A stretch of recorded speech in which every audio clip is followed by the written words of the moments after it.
Hello mga master! Welcome back again to our channel. Panibagong araw, panibagong kabanata na naman ang pagsumasamayin natin ngayong araw na ito.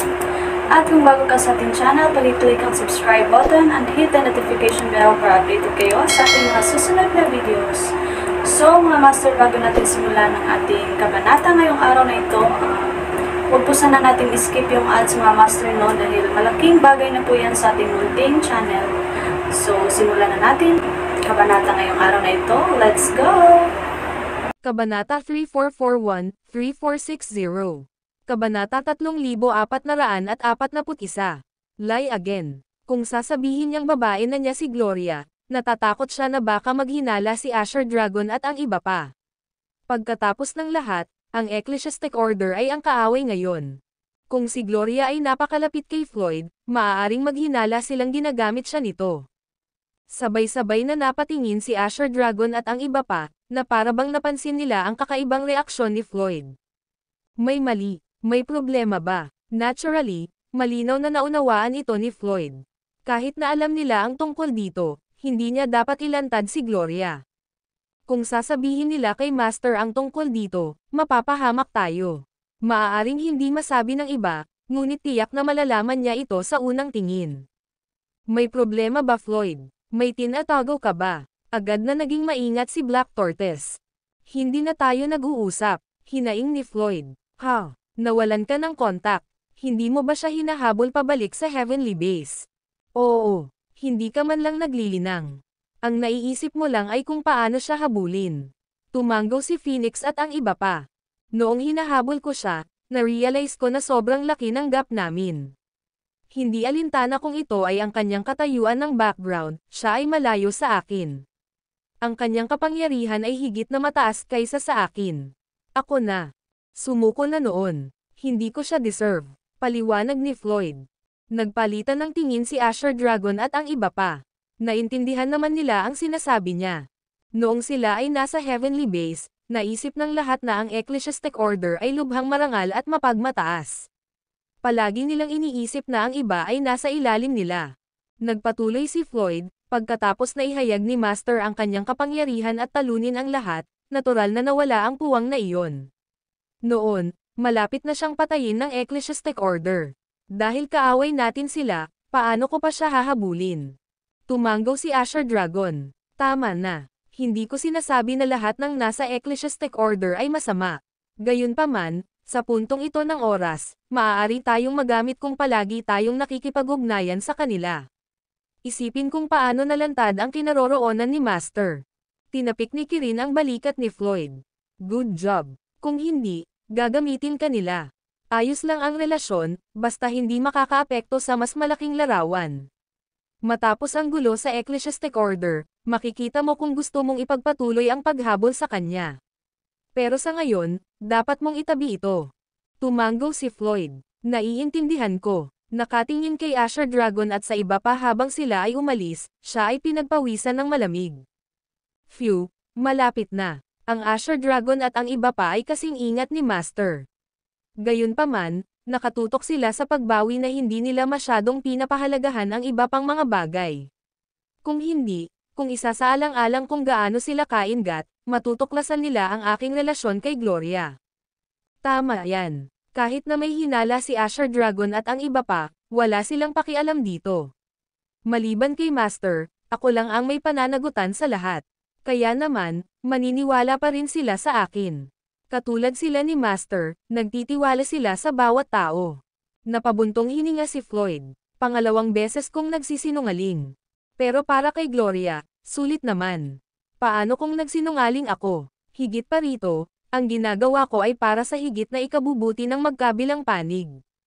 Pinipigilan ko ang magkabilang panig na maging magkaaway bago pa man magkita.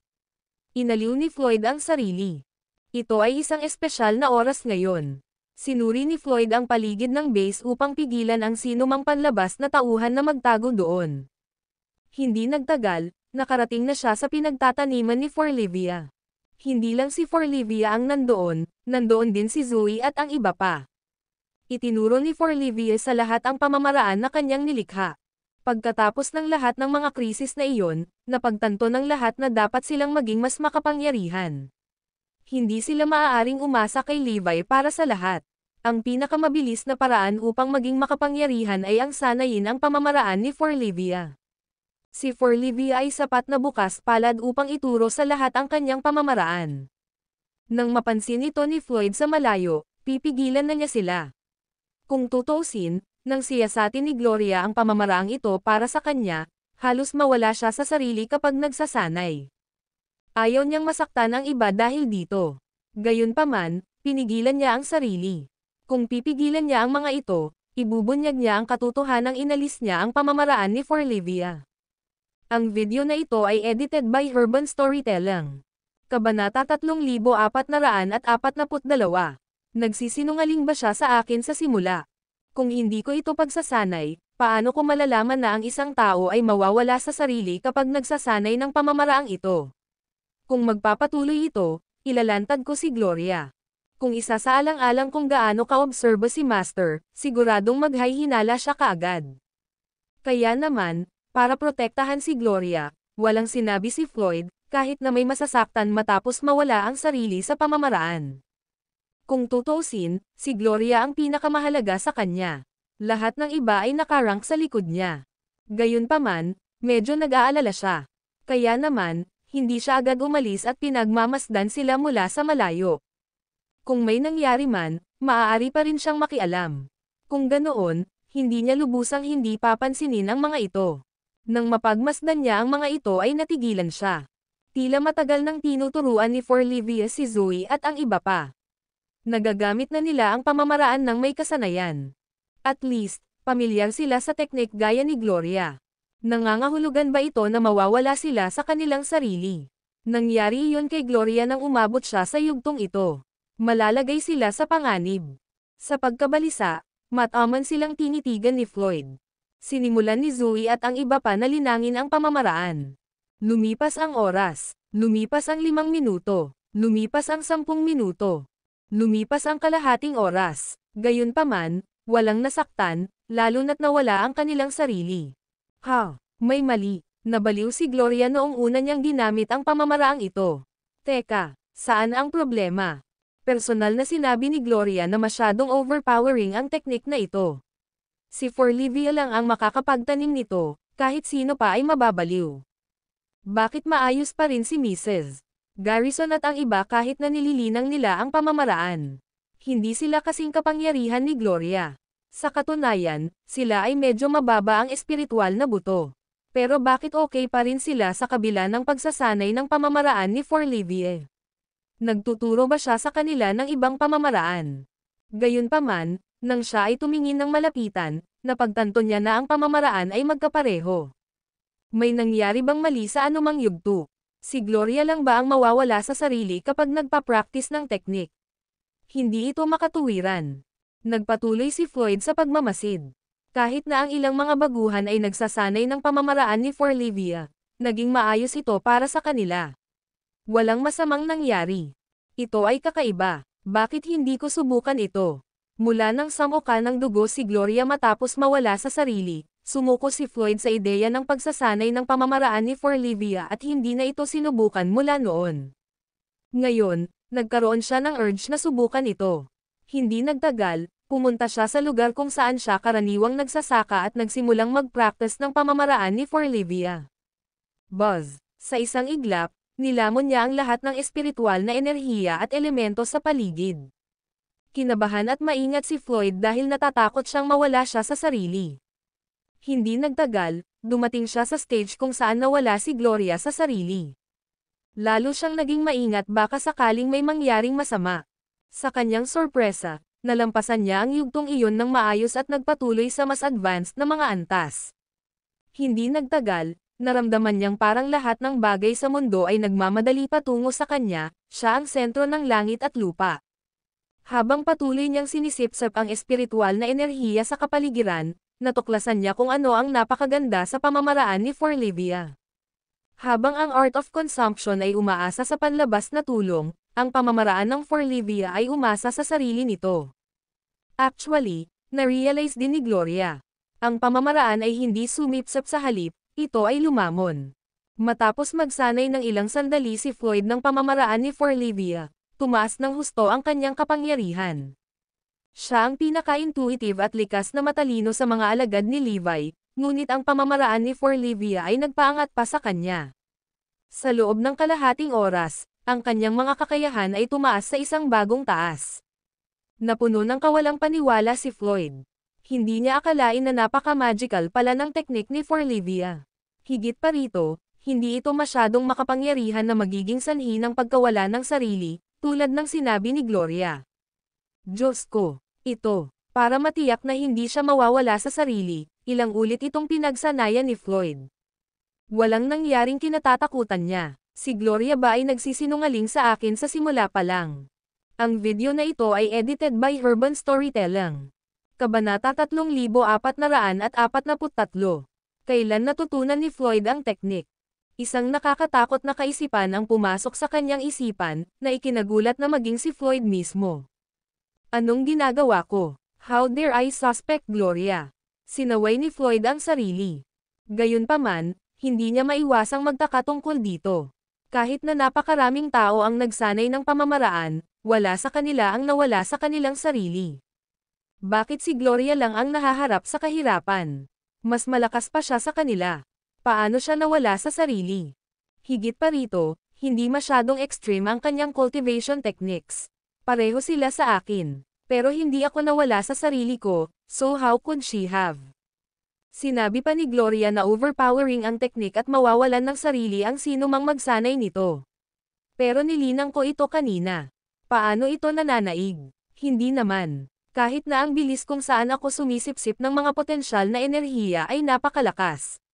Sarili bang problema ni Gloria o nagsisinungaling siya sa akin? Kahit na sinubukan ni Floyd ang kanyang makakaya na huwag maghinala kay Gloria, ang kaisipang iyon ay patuloy na lumalabas sa kanyang isipan. Hindi niya napigilan ang sarili. Nais bang isagawa ni Gloria ang pamamaraang ito ng palihim ngunit natatakot akong maghinala? Kaya ba nagkunwari siyang nawala sa sarili, kaya iisipin ko na si Forlivia lang ang makakapag-practice ng ganoong overpowering technique? Kung ganoon, hindi ako maghahinala na sinasanay din ito ni Gloria.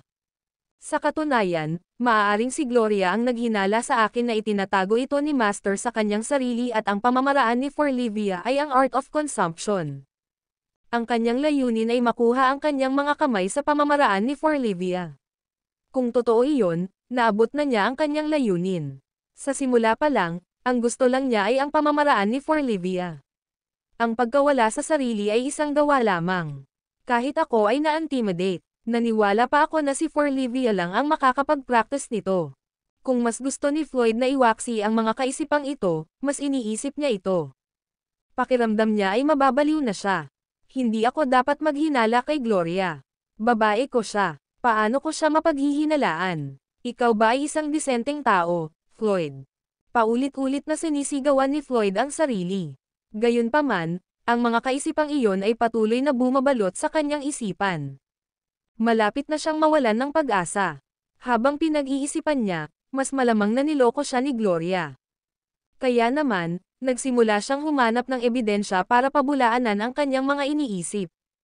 Ay, tama. Kung talagang na-practice ni Gloria ang teknik ni Forlivia, aabot na sa peak ang powers niya pagkaraan ng mahabang panahon. Araw-araw ko siyang nakikita. Kahit lumalakas na siya, medyo standard pa rin ang level ng powers niya. Isa pa, nang mawala si Gloria sa sarili noong araw na iyon, parang totoo. Hindi siya magsisinungaling sa akin. Hindi kaya maaaring gawin ito ng mga tao mula sa ecclesiastic order. Pagkatapos ng lahat, naglilinang sila ng iba't ibang diskarte sa simula pa lang. Dahil magkaiba rin sila ng disposisyon, hindi nila ma-practice ang teknik. Sa kabilang banda, kaya ni Zoe at ng iba pa. Dapat ito na. Isa pa, ang pagkakaintindi niya kay Gloria ay napakadirektang tao nito. Kung gusto niyang sanayin ang pamamaraan ni Forlivia, sasabihin niya sa kanya ng tapat sa halip na laruin ang lahat ng mga trick na ito. Matapos sumailalim sa matinding pakikibaka sa pag-iisip, sa wakas ay nakumbinsi ni Floyd ang kanyang sarili. Maganda ang pakikitungo sa akin ni Gloria. Wala akong karapatang maghinala sa kanya. Sa halip, Dapat ako ang nagtatanggol sa kanya kapag pinaghihinalaan siya ng lahat. Mariing pinuna ni Floyd ang sarili. Matapos iwaksi ang mga kaisipang iyon, nagsimulang maglinang si Floyd. Pagkatapos magsanay ng pamamaraan ni Forlivia, natuklasan niya ang isang buong bagong mundo. Maaari siyang maging mas malakas at maabutin si Gloria. Kasabay nito, matutulungan niya ang kanyang amo at makapaghiganti para sa Asher Dragon at sa iba pa. Sayang at hindi niya ito natuklasan noon pa man. Kung nag-practice siya ng teknik kanina, ang kanyang kapangyarihan ay umabot na sa hindi kilalang taas ngayon. Kaya naman, galit na nilinang ni Floyd ang pamamaraan ni Forlivia. Nang nasa kalagitnaan na siya ng paglilinaw, may narinig siyang boses. Kailan mo natutunan ang pamamaraan ni Forlivia? Natakot ang boses na iyon kay Floyd. Guro, ang video na ito ay edited by Urban Storytelling. Kabanata 3444. Ang Esoteric Guild bilang isang scapegoat. Lumingon si Floyd para lang makita si Levi na nakatayo sa likod niya for who knows how long. Mabilis niyang binati si Levi para matakpan ang guilt na nararamdaman. Oh, alam mo rin ang teknik ni Evie? Tanong ni Levi. Itinuro sa akin ni Evie. Itinuro din niya kay Ginang. Garrison at sa iba ang kanyang pamamaraan sa pag-asang ang lahat ay maaaring maging mas malakas. Sa ganoong paraan, matutulungan ka namin. Agad na nag-isip ng dahilan si Floyd. Ang galing. Magsanay upang maperpekto ito. Tumanggaw si Levi bilang pagsang-ayon. Talagang bagay sa inyo ang teknik ni Evie, hindi katulad ng basic teknik ko. Sa huling ngiti, tinapik ni Levi si Floyd sa balikat at umalis. Nakabuntot sa lumiliit na silhouette ni Levi gamit ang kanyang mata, pinakawalan ni Floyd ang hiningang hawak niya at nagsimulang huminga. Hindi ko kayang ipagpatuloy ito. Para akong tumatapak sa manipis na yelo araw-araw. Hanggang kailan ako mabubuhay ng ganito? Mangyaring hayaang matapos ang pagpapahirap na ito sa lalong madaling panahon. Hindi na makapaghintay si Floyd na ipakilala si Gloria sa lahat. Nais niyang maging bahagi ito ng pamilya sa lalong madaling panahon. Lingid sa kanyang kaalaman, ang babaeng pinag-iisipan niya ay may pakana ng pakana. Sa kabilang panig, ang mga panlipunang koneksyon na taglay ng Holy Guild ay kapansin-pansin gaya ng dati, dahil nagawa nilang makipag-ugnayan sa mga Shadow Guard. Saan mo dinala ang 3 Sages of North Pavilion noong isang araw? Nagtanong ang mga kinatawan ng Holy Guild. Isang tipid ng ngiti lamang ang ibinigay ng mga Shadow Guard bilang tugon. Siguradong bihasa ka sa aming mga prinsipyo. Hindi namin isisiwalat kung sino ang aming mga amo, natigilan sila. Ngunit isang bagay ang masasabi namin sa iyo, ang 3 sage ng North Pavilion ay patay na. Deklara ng mga Shadow. Nagulat ang mga mula sa Holy Guild sa balita. Teka ano, patay na sila. Kung gayon bakit may uupa sa iyo upang iligtas sila? Sinadya naming patayin din ang 3 sage. Ibig sabihin iisa lang ang layunin namin. Umiling ang mga Shadow Guard. Iyan ay isang tanong na hindi namin alam ang sagot. Sino sa lupa ang kumuha sa iyo? Ano man ang presyong inaalok nila, bibigyan ka namin ng 10 ulit. Isang tao mula sa Holy Guild ang nagsimulang makipagtawaran. Sa kanilang pagkadismaya, ang mga anino na gwardya ay nagpatuloy sa pag-iling ng kanilang mga ulo. Labag yan sa prinsipyo natin. Not to mention, hindi rin namin alam kung sino ang kumuha sa amin. Alam lang namin na ang paraan na ginamit nila para makipag-ugnayan sa amin ay napaka-clumsy, hindi katulad ng mga mula sa Ecclesiastic Order. Nang marinig ang impormasyong iyon, nagulat ang mga tao. Anong sabi mo? Hindi tulad ng mga mula sa Ecclesiastic Order. Oo, yun ang kutob namin. Pagkatapos ng lahat, alam ng marami mula sa Ecclesiastic Order ang ating pag-iral. Kung gusto nila tayong hanapin, tatawid sila kay Gerten. Ngunit kung sino man ang kumuha sa amin ay hindi alam ang tungkol kay Gerten. Agad na ipinasa ng mga lalaki mula sa Holy Guild ang balita kay Solocas. Hindi mula sa Ecclesiastic Order. Mali ba ang hinala ko? Nag-alinlangan si Solocas. Maaaring ito ay hindi isang tao sa atin pagkatapos ng lahat, ngunit isang panlabas na puwersa. Ang pag-aalinlangan ay pumasok sa isip ni Solocas. Pwede naman. Marahil ay sinusubukan ng kabilang partido na lituhin tayo sa pamamagitan ng pag-aakala sa atin na ito ay isang tao sa atin. Iyon ay magpapaliwanag kung bakit wala kaming mahanap kapag patuloy kaming nag-iimbestiga sa loob ng Ecclesiastic Order nitong ilang araw.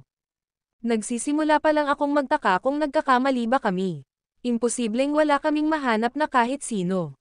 Higit pa rito, ang nangyari ay tila hindi maaaring gawin ng isa o dalawang tao. Sinasabi ko na may higit pa dito.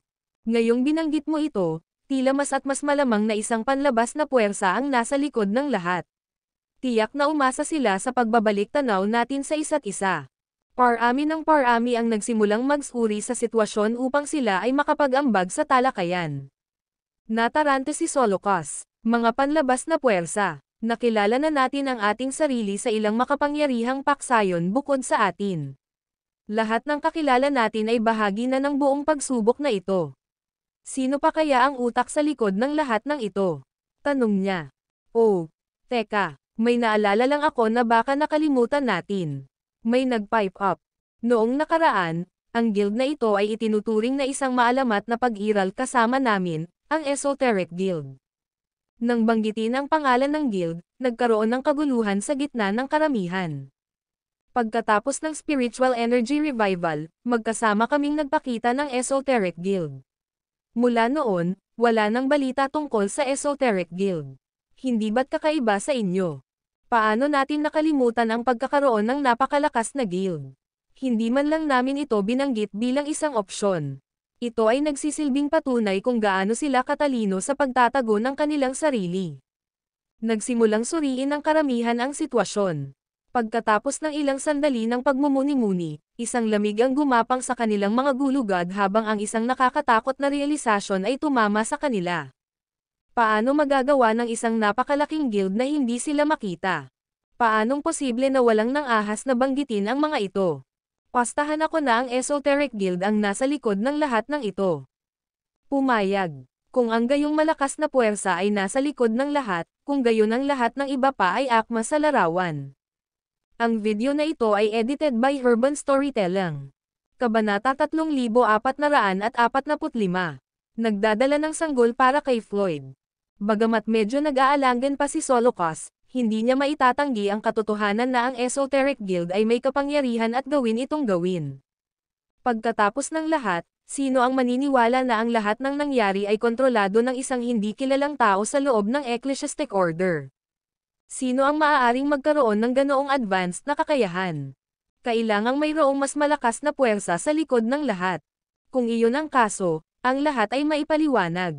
Nangangahulugan din iyon na may mga especially iya mula sa Esoteric Guild sa loob ng Ecclesiastic Order. Ang karamihan ng tao ay tila sumunod sa parehong takbo ng pag-iisip. Siyempre, dapat may mga especially iya sila sa loob ng Ecclesiastic Order. Kung hindi, hindi rin nila magagawa ang kanilang mga pukana. Ang kanilang target ay dapat na ibaling ang mga nasa loob ng Ecclesiastic Order laban sa isa't isa. Nagulat siguro sila nang kami ay nagkaisa sa isa't isa. Ngayon ang magagawa lang nila ay i-trigger ang galit namin kay Levi para sa dalawang partido namin ay maglaban hanggang sa maubos namin ang huling bit ng aming lakas. Sa ganoong paraan, makakamit nila ang anumang paraan ng hindi maaaring gumawa ng kahit anong paraan. Iyan ang nangyari sa North Pavilion. Sa sandaling iyon, sigurado ang lahat ng susunod na hakbang ay ang pagtuklas ng mga especially iya mula sa Esoteric Guild sa loob ng Ecclesiastic Order. Ang elder ng East Pavilion ay nagsalita, ayon sa aking mga pagbabawas, sila ang kumuha ng top 10 at ang mga kagamitang banal na batong panulok. Paano ang tatlong sage ng North Pavilion? Bakit sila hahabulin ng Esoteric Guild? May nagturo. Dapat ay para matuklasan nila ang iba pang sikreto ng mga batong panulok na kagamitan ng North Pavilion. Tandaan, alam ng 3 Sages of North Pavilion ang lahat ng sikreto ng Ecclesiastic Order. Kung ganoon ang kaso, ibig sabihin ba nito ay makikita natin ang mga katawan ng tatlong sage kasama ang Esoteric Guild? Nang maabot ang konklusyong iyon, agad na tumahol si Solocas ng isang utos. Magpadala ng mga tao para maghanap sa Esoteric Guild. Tingnan kung hahanapin natin ang mga bangkay ng 3 Sages of North Pavilion. He proceeded to announce, nagbago na ang target natin. Gusto kong kalahati sa atin ang magsisimulang mag-imbestiga sa Esoteric Guild. Walang sino man ang makakaasa na mababago ng Holy Guild ang kanilang mga target ng ganoon kabilis. Ang lahat ay nangyayari ayon sa plano ni Gloria. Siya ang kumuha ng mga Shadow Guard. Kahit na ang mga Shadow Guard ay hindi makontrol, sumunod sila sa isang mahigpit na hanay ng mga hindi matitinag na prinsipyo. Hanggat binigay ng isa ang gusto nila, gagawin nila kung ano ang gusto niya. Sinadya ni Gloria na hinihiling sa kanila na ihayag ang ganoong bahagi ng impormasyon sa Holy Guild upang ituon ng Holy Guild ang kanilang focus sa Esoteric Guild. Pagkatapos nito, nag-iwan siya ng bakas ng mga pahiwatig. Pagkatapos ay nagpatuloy siyang personal na makipagkita sa iba't ibang individual mula sa iba't ibang paksayon sa loob ng Ecclesiastic Order. Ang lahat ng nakilala niya ay mga taong ganap niyang kontrolado. Ginamit ni Gloria ang parehong paraan na ginamit niya kay Floyd sa iba pa sa kanila.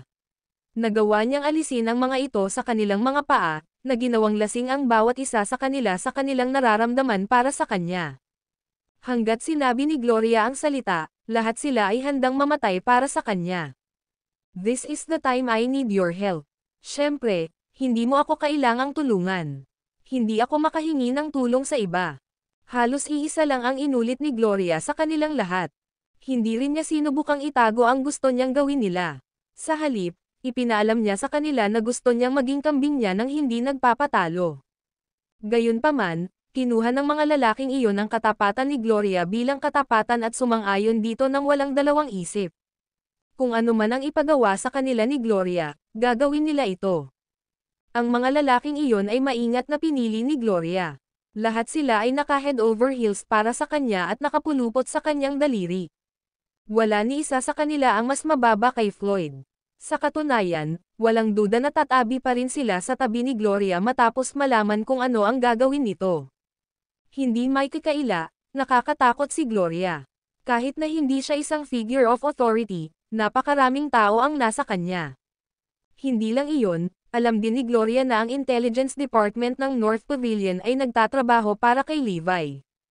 Perpekto, bigyan ko rin si Levi ng ilang impormasyon. Ngumisi si Gloria. Sa loob ng maikling panahon ng 2 hanggang 3 araw, naayos na ni Gloria ang lahat ayon sa kanyang plano. Sa lahat ng naplano ko, sapat na ito para maging abala si Levi at ang Holy Guild sa ngayon. Napaisip si Gloria. Sapat na oras para sa aking paglipat na bone transplant. Nakangiting tinapos niya ang kanyang mga plano. Ngayon ang kailangan ko lang gawin ay harapin si Floyd. Nakipagsapalaran si Gloria at pinuntahan si Floyd. Sa pamamagitan ng pagpapanggap na tila nangangako siya para makita siya, binigyan siya ni Gloria ng ilusyon na nagmamalasakit siya sa kanya. Sa ganoong paraan, tumaas ang pagdepende ni Floyd kay Gloria. Ang kanyang mga aksyon ay nagawang makuha ang kanyang puso ng higit pa kaysa dati. Pagkatapos ng lahat ng ito Floyd, magdadala ako ng sanggol para sa iyo. Bago umalis si Gloria, hinagis niya si Floyd ng isang huling pangungusap, na ikinulong ang kanyang alyansa sa kanyang sarili. Hindi nakakagulat, nagsimulang matuwa si Floyd tungkol sa mangyayari. Ngunit kasabay nito, mas lalo siyang nakonsensya. Ang video na ito ay edited by Urban Storytelling. Kabanata 3446. Lumamon espiritual na buto inilipat. Napaka-dedicated sa akin ni Gloria. Hindi ako makapaniwala na naghinala ako sa kanya noon. Nangako si Floyd na wala nang iba pang papayag ang Sir-on si Gloria.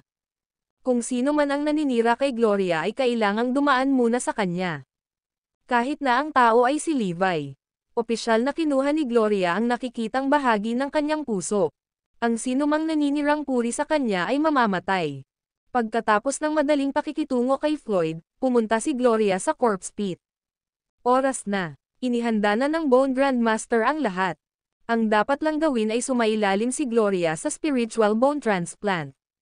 Siyempre, inayos ni Gloria ang lahat hanggang sa pinakamaliit na detalye sa West Pavilion bago siya umalis. Sa corpse pit, ang Bone Grandmaster ay nakagawa ng isang lumalamon na nag-aalis na buto na katulad ng kay Forlivia. Ito ay mas malaki kaysa sa inaasahan ni Gloria. Ang pagtatanghal na butong lumalamon ay pangunahing nakabatay sa pagtatalaga ng buto ni Riley. Ang maalamat na maglakad na mga buto ng iba pang siyam ay giniling sa pinong pulbos gamit ang gamit. Kahit na ang magkaroon ng pagkakataon na buto ay hindi pa tugma sa Forlivia's, hindi na ito dapat ng masyadong malaking pagkakaiba sa kapangyarihan noon. Bukod dito, natagpuan ni Gloria ang tamang paraan ng paggamit ng kanyang teknik. Sapat na iyon para kay Gloria. Gusto pa ni Gloria na isagawa ang spiritual bone transplant sa harap ng top 10 members para tuluyang durugan ang kanilang mga kaluluwa. Ang top 10 elites ay hindi madaling kinabahan. Ngunit sa sandaling iyon, lahat sila ay hindi na mananatiling kalmado. Masyado silang nasa loob na sila ay nasa gilid ng pagkawala ng kanilang mga isip.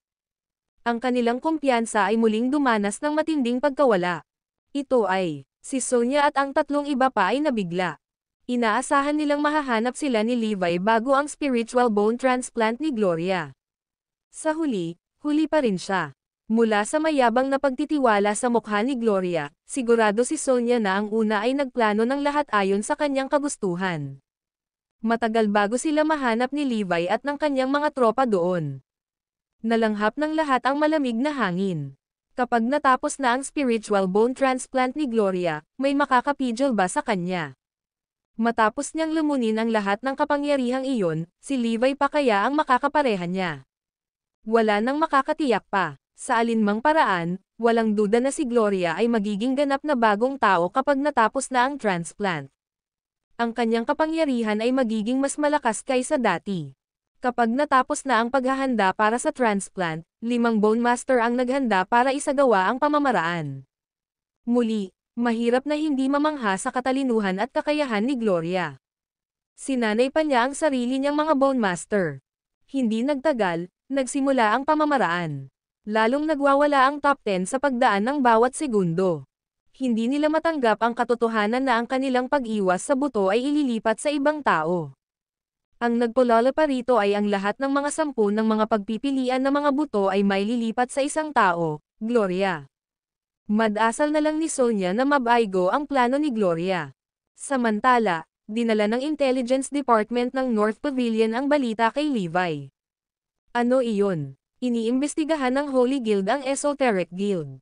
Pinaghihinalaan nila na ang Esoteric Guild ang may pagkanan ng lahat. Nagulat si Levi sa balita. Matapos pag-isipang mabuti, inamin niya na may ganoong posibilidad. Ang salarin ay magiging isang makapangyarihang partido na magagawang laruin ang lahat sa palad ng kanilang mga kamay. Kung ang isa ay mag-iisip ng malinaw, paano ito magagawa ng walang sinuman sa ecclesiastic order? Gayunpaman, nakakunot ang noo ni Levi bilang tugon. Ayon sa kanyang mga naunang pagsisiyasat, halos tiyak na siya ay taga West Pavilion. Ngunit biglaan, ang Esoteric Guild ay idinagdag sa larawan. Tungkol sa Esoteric Guild, walang nakakaalam tungkol sa kanila. Gayunpaman, posibleng ang Esoteric Guild ang nasa likod ng lahat. Ngunit sa parehong oras, tila hindi malamang o imposible. Pagkatapos ng lahat, hindi mahanap ni Levi ang anumang motibo para sa Esoteric Guild. At saka, napakatagal na noon. Bukod sa pagharang sa kanila sa simula, ang Esoteric Guild ay walang ibang ginawa. Baka ito ay isang maling direksyon. Nagawa na naming maghukay ng isang bagay at nagsimula ng magkaroon ng kaunting pag-unlad, ngunit ngayon ay lumitaw ang Esoteric Guild. Parang may hindi tama. Naghinala si Levi na lahat ng ito ay pandaraya. Tungkol naman sa Holy Guild, nalilimutan nila ang posibilidad na ang lahat ng ito ay maling direksyon. Iyon ay dahil sila mismo ang gumawa ng conclusion, hindi tulad ni Levi, na sinabihan. Kaya naman, natural para kay Levi na maghinala. Maaari kayong mag-imbestiga sa Esoteric Guild. Ituon ko pa rin ang paningin ko sa West Pavilion. Sa huli, pinili ni Levi na imbestigahan ang magkabilang panig, hindi pinabayaan ang alinman sa mga nangunguna. Posible kayang kung sino man ang nasa likod ng lahat ng ito ay may planong gumawa ng napakalaking bagay. Kaya ba nila pinlano ang maling direksyon na ito? Pagtataka ni Levi. Pupunta ako sa West Pavilion para tingnan. With that, umalis na si Levi. Ang video na ito ay edited by Urban Storytelling. Kabanata 3447. Ang patunay ng pag-ibig. Siyempre, hindi na mamasyal si Levi sa West Pavilion para makita siya ng lahat, sa halip ay pumasok siya. Sa kanyang husay, hindi nakakagulat na walang nakakita sa kanya na palusot. Kailangan niyang malaman ang lahat ng nangyayari sa West Pavilion sa lalong madaling panahon. Matieg ang naghintay si Levi kung may biglang umalis sa West Pavilion, o kung may bigla ang paggalaw. Iyon ay isang bagay na hindi hinulaan ni Gloria. Hindi man lang sumagi sa isip niya ang pag-iisip na magiging matigas ang ulo ni Levi. Si Levi na personal na pumasok sa West Pavilion ang huling nasa isip niya. Ang kapintasan sa kanyang plano ay dahil sa katotohanan na masyadong madaling natanggap ni Levi ang impormasyon tungkol sa Esoteric Guild. Kung ito ay isang bagay na nalaman niya sa kanyang sarili, marahil ay may mas mataas na pagkakataon na maniwala siya dito. Gayunpaman, ang impormasyong iyon ay ibinibigay sa kanya. Nagdulot iyon ng pagdududa kay Levi. Kaya naman, determinado siyang ituon ang kanyang mga mata sa West Pavilion. Sigurado siya na ang Esoteric Guild ay isang distraction lang. Sa kabilang banda, natural na iniimbestigahan ng Holy Guild ang Esoteric Guild. Simula noon, hindi lihim ang pagpapakita ng Esoteric Guild. Alam ng lahat ang pangunahing rehiyon kung saan isinagawa ng Esoteric Guild ang kanilang mga aktibidad. Hindi nagtagal ang Holy Guild para magpadala ng mga tao doon para hanapin ang mga mula sa Esoteric Guild. Maingat na nagtanim si Gloria ng mga pahiwatig malapit sa lugar. Sinadya pa niyang itago ang mga pahiwatig upang hindi sila madaling mahanap ng Holy Guild. Kung ang mga pahiwatig ay masyadong halata, ito ay tila sinadya. Ang mga pahiwatig na itinanam ni Gloria ay magbibigay daan lamang sa kanila na matuklasan ng paunti-unti. Sa sandaling iyon, may natuklasan ang Holy Guild sa loob ng Ecclesiastic Order. Nahanap na namin. Natagpuan namin ang mga tao mula sa Esoteric Guild kasama ng mga mula sa Ecclesiastic Order. Sa ngayon, 4 na ang nahanap namin. Jake Yoder mula sa West Pavilion, Gail Fletcher mula sa South Pavilion, Harvey Macy mula sa East Pavilion, at Slade Trent mula sa Central Pavilion. Ang pag-unlad ng Holy Guild ay napakabilis. Hindi nagtagal, nakita na nila ang ilan sa mga taong inayos ni Gloria. Iyan ang mga taong handang ibigay ang kanilang buhay para kay Gloria. Handa silang gawin ang anumang ipagawa sa kanila ni Gloria. Simula noon, kahit na aminin nila na sila ay mga undercover na miyembro ng Esoteric Guild, malugod nilang gagawin ito nang walang reklamo. Dahil doon, kumbinsido ang Holy Guild na ang Esoteric Guild ang nasa likod nito. Ang 4 na lalaki na nahuli ay nagkalat sa lahat ng 4 na pavilion, hindi masyadong marami at hindi masyadong maliit. Perpekto para sa undercover na trabaho. Agad na nahuli ng mga elite ng Holy Guild ang 4 na lalaki at dinala sila sa Ecclesiastic Order. Si Solocos mismo ang magtatanong sa kanila. Master Solocos, natagpuan na namin ang patunay na silang 4 ay nakipag-ugnayan sa labas ng mundo at ang paraan ng komunikasyon sa kanila. Hindi nagtagal, isa-isa nang natuklasan ang mga pahiwatig. Pinalakas ng mga natuklasan ang koneksyon sa pagitan ng 4 na lalaki sa Esoteric Guild. How dare you? Bilang mga miyembro ng Ecclesiastic Order, gaano kakalakas loob na makipag-alyansa sa mga panlabas na puwersa? Dumagundong si Solocos. Aminin mo ba na kayong lahat ay bahagi ng Esoteric Guild? Isang nakakatakot na aura ang biglang bumalot kay Solocos. Halos madurog ang 4 na lalaki sa pressure na nanggagaling sa kanya. Ganun pa man, hindi umaatres ang 4. Ano ang mangyayari kung aminin natin? Patayin mo na lang kami. Aaminin nilang 4 para kay Gloria. Ang kanilang pagpayag na magbuwis ng kanilang buhay sa sandaling ito ay patunay ng kanilang pagmamahal kay Gloria. Ang pagkamatay ay ang madaling bahagi. Pero bago mo kami bigyan ng anumang impormasyon, hindi ko hahayaang mamatay kayong lahat. Ngumisi si Solocos. Magsalita ka. Ibunyag ang lahat na nasa Esoteric Guild. Gayunpaman, determinado silang 4 na mamatay. Wala kaming sasabihin. Patayin mo na lang kami. Mamamatay tayo kahit ibunyag natin ang kanilang mga pangalan. Baka patayin na lang tayo ngayon. Mabuti. Kung ayaw mong magkaroon ng madaling paraan, pipilitin kitang magsalita. Utos ni Solocos, dalhin mo sila sa detention center. Ipatikim natin sa kanila ang pinakamatinding parusang mayroon tayo. Maya-maya, magsasalita na sila. Nang marinig iyon, namutla ang 4 na lalaki habang sumilay ang takot sa kanilang mga mata. Ang detention center ay ang awtoridad sa pagpapatupad ng parusa sa Ecclesiastic Order. Sa loob ng gitna ay napuno ng hanay ng mga torture machine. Sa madaling salita, hindi makakalabas ng buo ang sinumang ipinadala sa detention center. Hindi nagtagal, dinala silang apat sa detention center. Samantala, nagsisimula ng maghintay si Solocos para sa bagong impormasyon. Master Solocos, may mga 20 tao ang nahuli namin. Lahat sila dinadala dito. Ang mga taong ito ay nagbahagi ng isang parehong katangian. Ang mga ito ay hindi masyadong makapangyarihan at madaling makaligtaan. Ngunit 9 sa 10 sa kanila ang namamahala sa pagdadala ng impormasyon at intel. Mga subordinate ni Solocos. Iniulat, mabuti, napakahusay, maliwanag na natuwa si Solocos. Ang video na ito ay edited by Urban Storytelling. Kabanata 3448. Sakupin ang lahat. Ang mga nunal sa Esoteric Guild ay nasamsam sa maikling panahon. Kung mananatili ang aming plano sa tamang landas na pahiwatig. Sa lalong madaling panahon, malalaman natin ang utak sa Esoteric Guild sa likod ng lahat. Sabi ni Solocos. Gayunpaman, may nagulat ng ilang masamang balita kay Solocos sa lalong madaling panahon. Master Solocos, masamang balita. Ang mga nunal ay pinatay lahat ng inihatid. Ang ilang mga mahiwagang mandirigma ay pinatay silang lahat sa mga anino. Mabilis silang kumilos kaya hindi namin nakayanan ang pag-atake nila. Ano? Sabi mo patayin lahat ng nunal. Malungkot ang ekspresyon ni Solocos nang marinig iyon.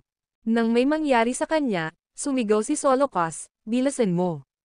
Ang 4 na tao ay nasa napipintong panganib. Dahil doon, nagmamadaling tinungo ni Solocos ang detention center.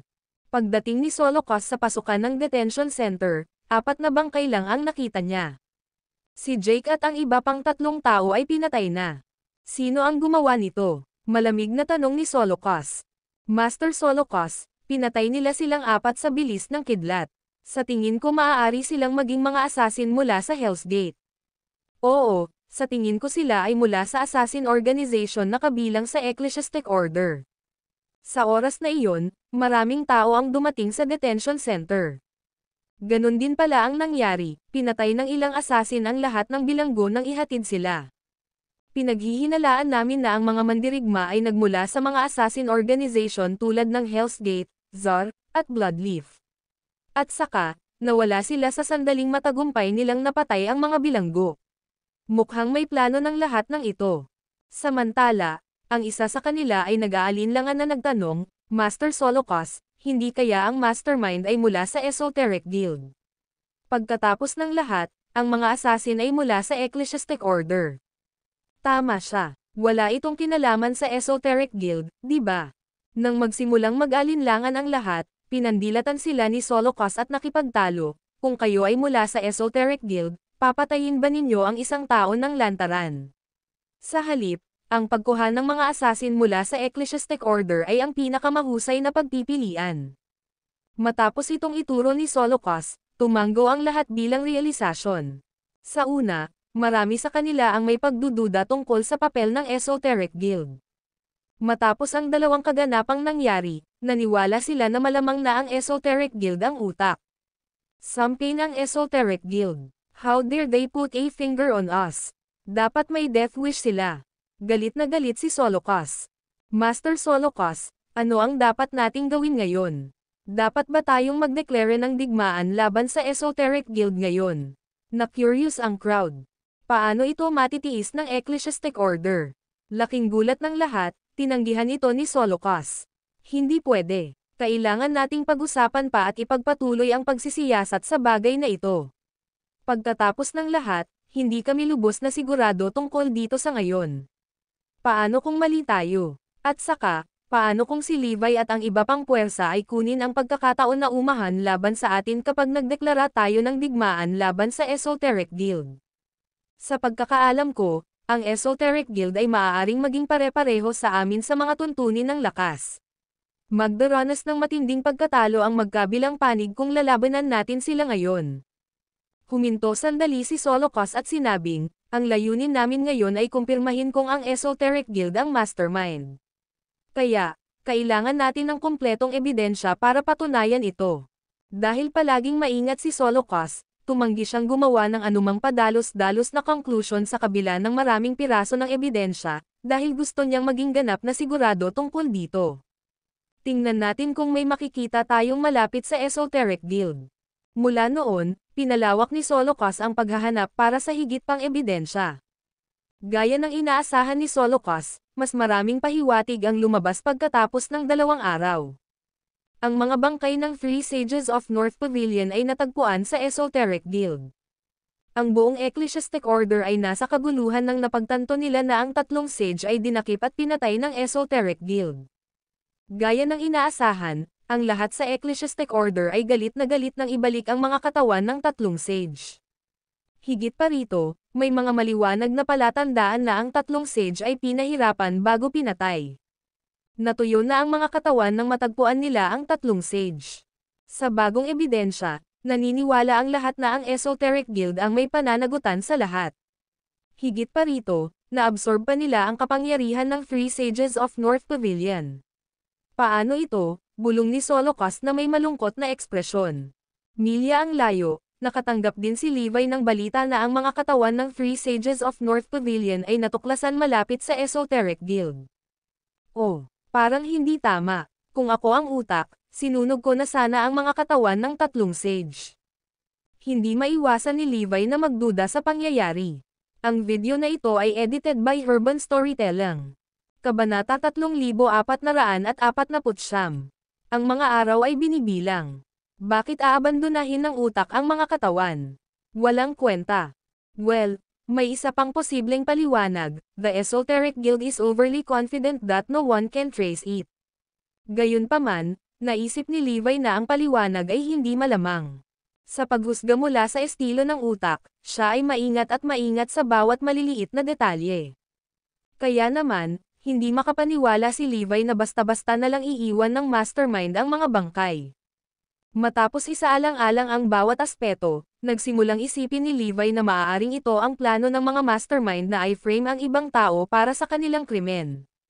Sa makatuwid, nag-isip si Levi na kailangan niyang bantayang mabuti ang West Pavilion, dahil ang tinatawag na ebidensya ay maaaring isang huwad na harapan upang makagambala sa kanya at sa Holy Guild.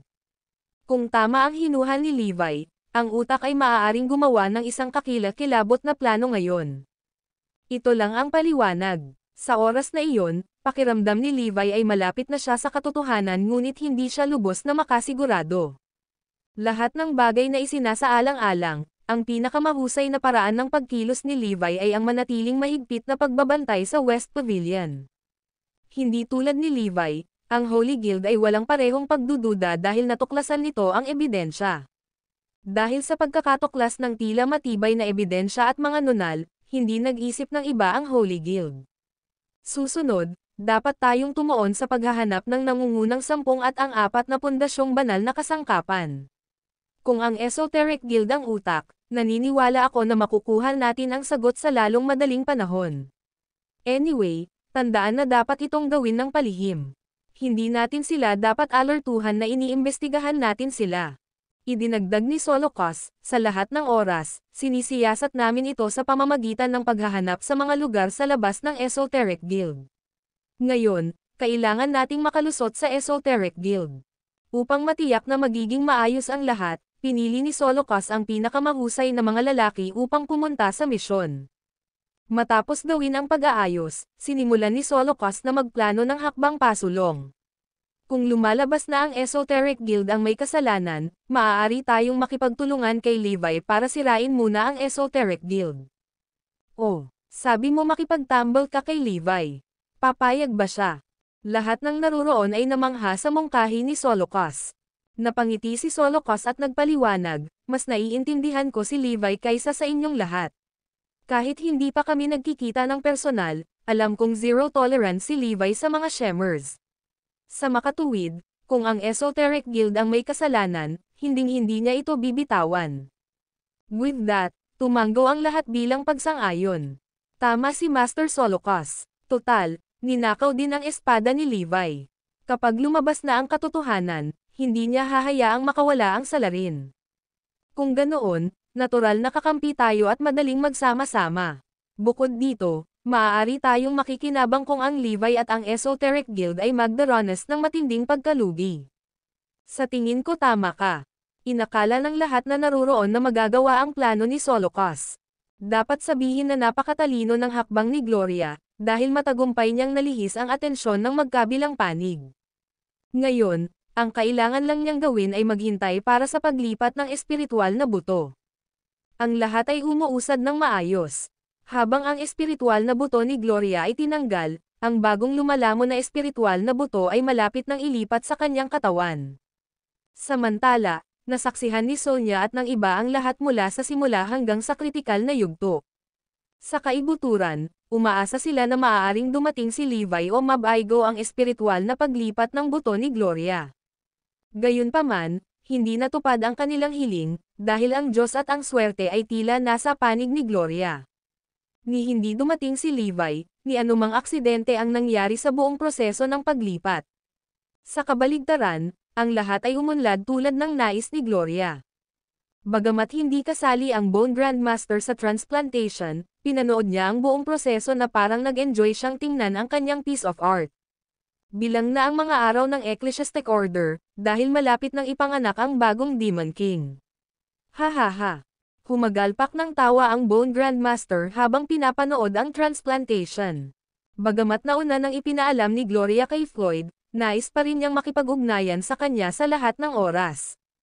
Pagkatapos ng lahat, si Floyd ay lalong umaasa kay Gloria sa paglipas ng panahon. Sa bandang huli, hindi niya napigilan ang pagnanais na makipag-ugnayan kay Gloria. Gayunpaman, ang mga pagtatangka ni Floyd ay hindi nagtagumpay, dahil hindi sinagot ni Gloria ang kanyang mga tawag. May hindi tama, may problema kaya si Gloria. Iyon ang unang pumasok sa isip ni Floyd. Bilang karagdagan, naalala ni Floyd na may mali nang makipag-ugnayan sa kanya si Gloria kamakailan. Para bang may mangyayari sa lalong madaling panahon. Hindi ito namalayan ni Floyd noon, ngunit ngayon ay naisip niyang maaaring nasa panganib si Gloria. Ang video na ito ay edited by Urban Storytelling. Kabanata 3450. Isang pangunahing pagtuklas. Hindi, kailangan kong mag-imbestiga. Bukod sa kanyang sarili sa pag-aalala, may dumating na salita mula sa dulo ni Gloria sa pamamagitan ng kanilang lihim na channel ng paalis na si Floyd upang hanapin siya. Sa pagmamadali niyang ipahayag kung gaano siya nag-alala, hindi inaasahan ni Floyd ang isang lalaki sa kabilang dulo. Ang kanyang pangalan ay Callahan Walden, ang pinakamahusay na katulong ni Gloria na ang lubos na katapatan ay nagbigay sa kanya ng karangalan na pansamantalang mamuno sa lahat ng kanyang mga gawain.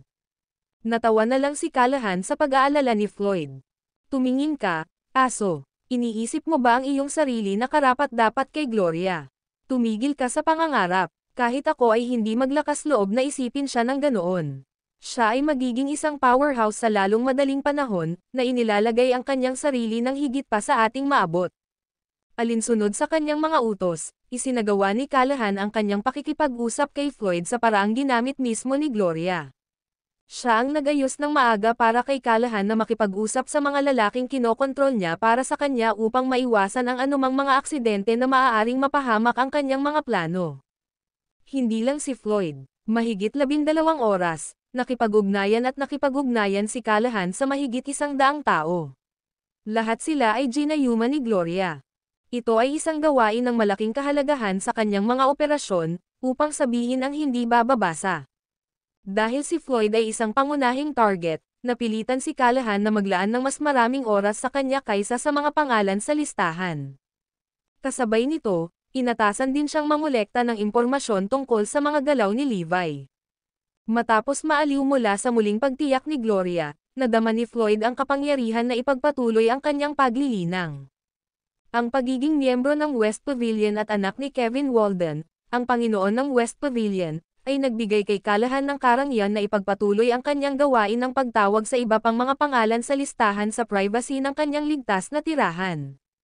Kahit na ang mga pangunahing paksayon ay nagsasagawa ng mga pagsisiyasat ng palihim nitong mga huling araw, walang makakahanap sa kanya kung saan siya nagtago. Kusang loob na sinundan ni Callahan si Gloria dahil siya rin ay naging biktima ng kanyang spell. Lingid sa kanilang kaalaman, si Levi ay nasa West Pavilion sa sandaling iyon at nagsasagawa ng isang lihim na pagsisiyasat, na humantong sa kanya sa tirahan ni Callahan. Napag-alaman niya na ang residente sa loob ng mga pader na iyon ay nagtatangkang makipag-ugnayan sa isang tao sa labas sa pamamagitan ng isang lihim na channel ng ecclesiastic order. Mayroong maraming mga tawag na dapat gawin. Isang dosina sa kanila ang nailagay sa loob ng napakaikling panahon. Nakita ito ni Levi na may malalim na hinala. Nagpapadala sila ng mensahe sa mga partikular na individual sa mga partikular na lokasyon sa buong mundo. Bakit? May kakaibang nangyayari. Sa puntong iyon, si Levi ay nakakuha ng pangkalahatang pag-unawa sa mga tao ng West Pavilion. Si Callahan iyon, ang anak ng master ng West Pavilion. Bulong niya sa sarili, talagang maginhawang maging tao.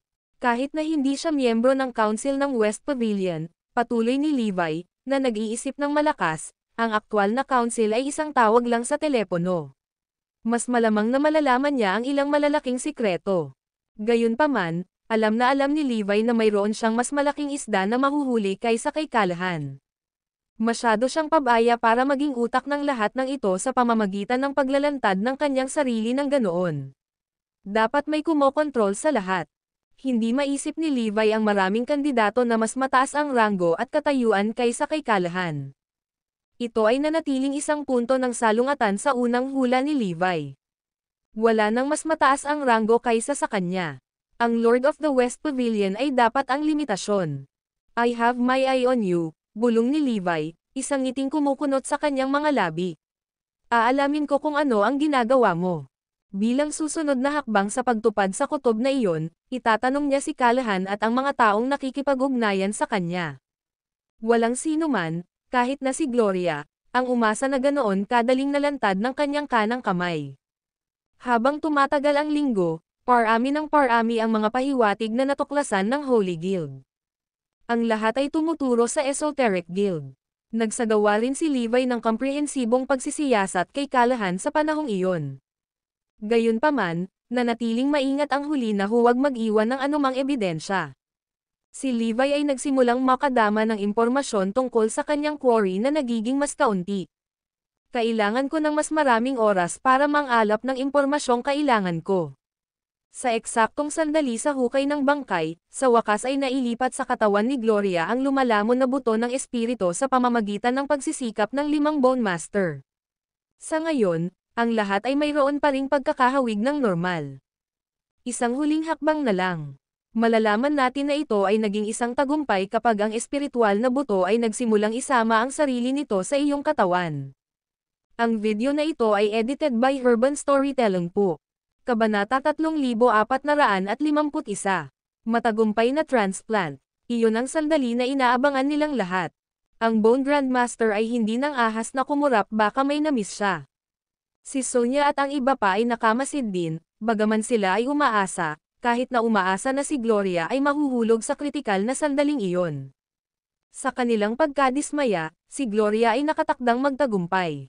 Hindi lamang nabigo si Levi na mahanap siya sa oras, ngunit napatunayang matagumpay ang transplant. Sa huli, ang kanyang katawan ay ganap na isinama ang lumalamon na nakolekta na buto at nagsimulang gumana ang kapangyarihan nito sa pamamagitan ng kanyang mga ugat. Iyon ang isa sa mga lakas ng lumalamon na naglalagay na buto. Ang ibang mga spiritual bone transplant, tulad ng isa sa Asher Dragon, ay nangyayari ng maraming oras para masanay ang host body. Hanggang sa puntong iyon, hindi pa rin sila nagpapakita. Dahil nanatili itong dayuhan sa katawan ng tao, kailangan ng dagdag na oras para sanayin ng practitioner ang kanilang sistema pagkatapos ng pamamaraan. Gayunpaman, iba ang lumalamon ng mga pag-aayos na buto. Walang proseso ng adaptasyon. Sa halip, ang pagkilos ng pagsuko sa likas na pagkonsumo ng lumalamon na nadagdagan ang buto ay ang pagbagay mismo. Kaya, ang huling hakbang ay medyo simple. Nagawa ko na. Hindi nagtagal, natawa si Gloria sa kanyang paggaling. Tinitigan siya ni Bone Grandmaster na kinakabahan. May nararamdaman ka bang discomfort? Maingat na sinundot ni Gloria ang tis-tis bago nagulat na napasigaw. Wala naman. Pakiramdam ko ang aking katawan at ang lumalamon na pinagsama-sama na buto ay ganap na. Hindi ko na kailangang mag-adapt.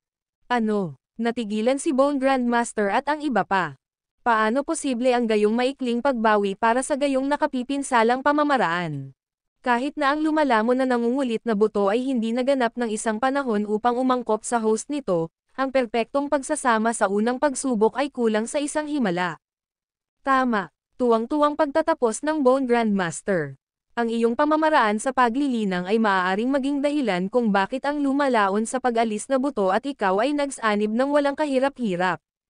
Tumanggo si Gloria. Ganyan dapat. Matagal ko nang sinasanay ang pamamaraang ito sa pagkilos ng paglamon ay naging pangalawang kalikasan. Ang lumalamon ng paglilinis na buto ay nakadarama at nagpapasakop sa isang makapangyarihang master, tila. Bilisan mo at ipakita mo sa amin. Ang Bone Grandmaster ay naiinip na. Ang iba ay nakatingin din ng maigi. Magaling. Isang malamig na kislap ang bumungad sa mga mata ni Gloria bago siya pumirma ng mariin gamit ang isang braso. Ang Demon's Bane, isa sa mga banal na kasangkapan sa Panolok, ay unang nagpalipad ng hawakan sa kanyang nakalahad na kamay. Sinimulan niyang kainin ang Panolok na kasangkapang banal. Makalipas ang isang segundo, nagsimulang manginig ang Demon's Bane habang ang bawat piraso ng asensya nito ay naglaho sa katawan ni Gloria. Ang iba ay napansin sa hindi makapaniwala na ang rate ng kanyang pagkonsumo ay naging daan-daang beses na mas mabilis kaysa sa kung ano ang kaya niya. Ito ay karapat-dapat na tandaan na ang Demon's Bane ay naglalaman ng mga bakas ng mga gamit nito ng mga dinastiya sa nakaraan at bilang isang resulta, ay nadagdagan ng mga kapangyarihan ng mga naunang amo nito. Nakakakilabot sa sukdulan. Kung tungkol sa mga kapangyarihang nakatatak sa loob ng Demon's Bane, tiyak na nalampasan nito ang pinagsamang lakas ng Three Sages sa North Pavilion. Pagkatapos ng lahat, umasa din sila sa mga kagamitang banal na batong Panolok bilang kanilang pinagmumulan ng kapangyarihan. Sa loob ng ilang segundo, ang Demon's Bane ay naging isang gusot na piraso ng scrap metal matapos itong gawin ni Gloria. Sa karagdagan na iyon, ang kapangyarihan ni Gloria ay itinaas sa ibang antas. Ang langit mismo sa itaas ng corpse pit ay isa ng pagtitipon ng mga bagyo. Sa pagkulog ng kulog sa itaas, ang langit ay naging duguan. Lalong lumakas ang mahinang bulong ng mga hindi makatarungang protesta, na milyon-milyon ang bilang, na parang nagpupumilit na marinig ang kanilang mga hinaing. Siya ay naging masyadong makapangyarihan. Ang hindi likas na pagpapalaki ng lakas ni Gloria ay pumukaw sa galit ng langit at lupa. Gayunpaman, iyon lamang ang simula ni Gloria ay nagsimula sa kanyang landas ng katakawan. Siyam na Celestial Bow, Ethereal Spear, Luha ng Grace. Isa-isa, ang batong Panolok na mga banal na kasangkapan ay nakuha ang kanilang diwa sa bilis na nagpasindek sa karamihan. Nakakakilabot, matapos lumunin ang apat na artifact, ang lakas ni Gloria ay umabot sa antas na dati ay hindi maisip. Si Bone Grandmaster mismo ay natigilan. Kung ang kanyang alaala ay nagsisilbi, wala nang higit sa 5 pagkakataon ng kapangyarihan ng ganoong kadakilaan sa loob ng Ecclesiastic Order mula nang ito ay mabuo. Sa 4 sa kanila ay namatay na, isa na lamang ang natitira. Ito ang ministro ng Ecclesiastic Order, ang pinakamahalagang miyembro ng organisasyon. Gayunpaman, iyon ay simula pa lamang para kay Gloria. Ang pagkakaroon ng Digested the Cornerstone Divine Tools ilang minuto lang ang nakalipas, siya ay naglilibot na para sa higit pa. Sa bilis na ito, malalampasan ko ang 5 pinakamakapangyarihang miyembro sa kasaysayan ng Ecclesiastic Order at maghahari ng pinakamataas. I will kill my way through Levi's forces until he decided to show himself. Sa lalong madaling panahon, ang lahat ng buhay ay yuyuko sa akin lamang bilang isang tunay na Diyos. Ang pagkakaloob ng kapangyarihan upang sirain ang lahat ay naging ibang tao si Gloria. Ang video na ito ay edited by Urban Storytelling. Kabanata 3452. Ang kapangyarihang galit sa langit. Sa orihinal na mas matalino kaysa sa maraming matatandang lalaki, ang biglaang pagkakaroon ng halos walang limitasyong kapangyarihan ay hindi nakabaluktot sa kanyang pakiramdam ng realidad. Sa halip na makaramdam ng hindi komportable, nadama ni Gloria na ang kapangyarihan ay ang kanyang pagkapanganay. Ang kumpiyansa na iyon ay naitanim sa kanya bago pa ang transplant. Nakikita mo ba ito? Sigaw ni Gloria sa top 10. Ako ay isang tunay na paladin. Wala kayong lahat sa ilalim ko. Nagningning ang galit sa lahat ng kanilang mga mata dahil lahat ng kanilang ipinagmamalaki ngayon ay ganap na sa kanya. Gayunpaman, patuloy ni Gloria habang tinitigan niya si Sonia at ang iba pa, Huwag mawalan ng pag-asa. Ipaglalaban ko ang iyong pinakamalalim na pagnanasa gaya ng ginawa mo para sa akin. Magkasama, ang mundo ay magiging atin, at tayo ay mabubuhay tulad ng mga hari at reyna. Samahan mo ako at saksihan ang sandali ng aking pag-akyat. Hindi ka mamamatay sa ating mga kalaban sa ilalim ng aking proteksyon. Sa kanyang mga salita, ninanamnam ng Bone Grandmaster ang imahinasyon ng kanyang malayong plano na ipaghiganti ang kanyang sarili sa Ecclesiastic Order. Kapangyarihan. Tumawa ng baliw si Bone Grandmaster. Walang limitasyong kapangyarihan. Ubusin ang lahat ng nakikita.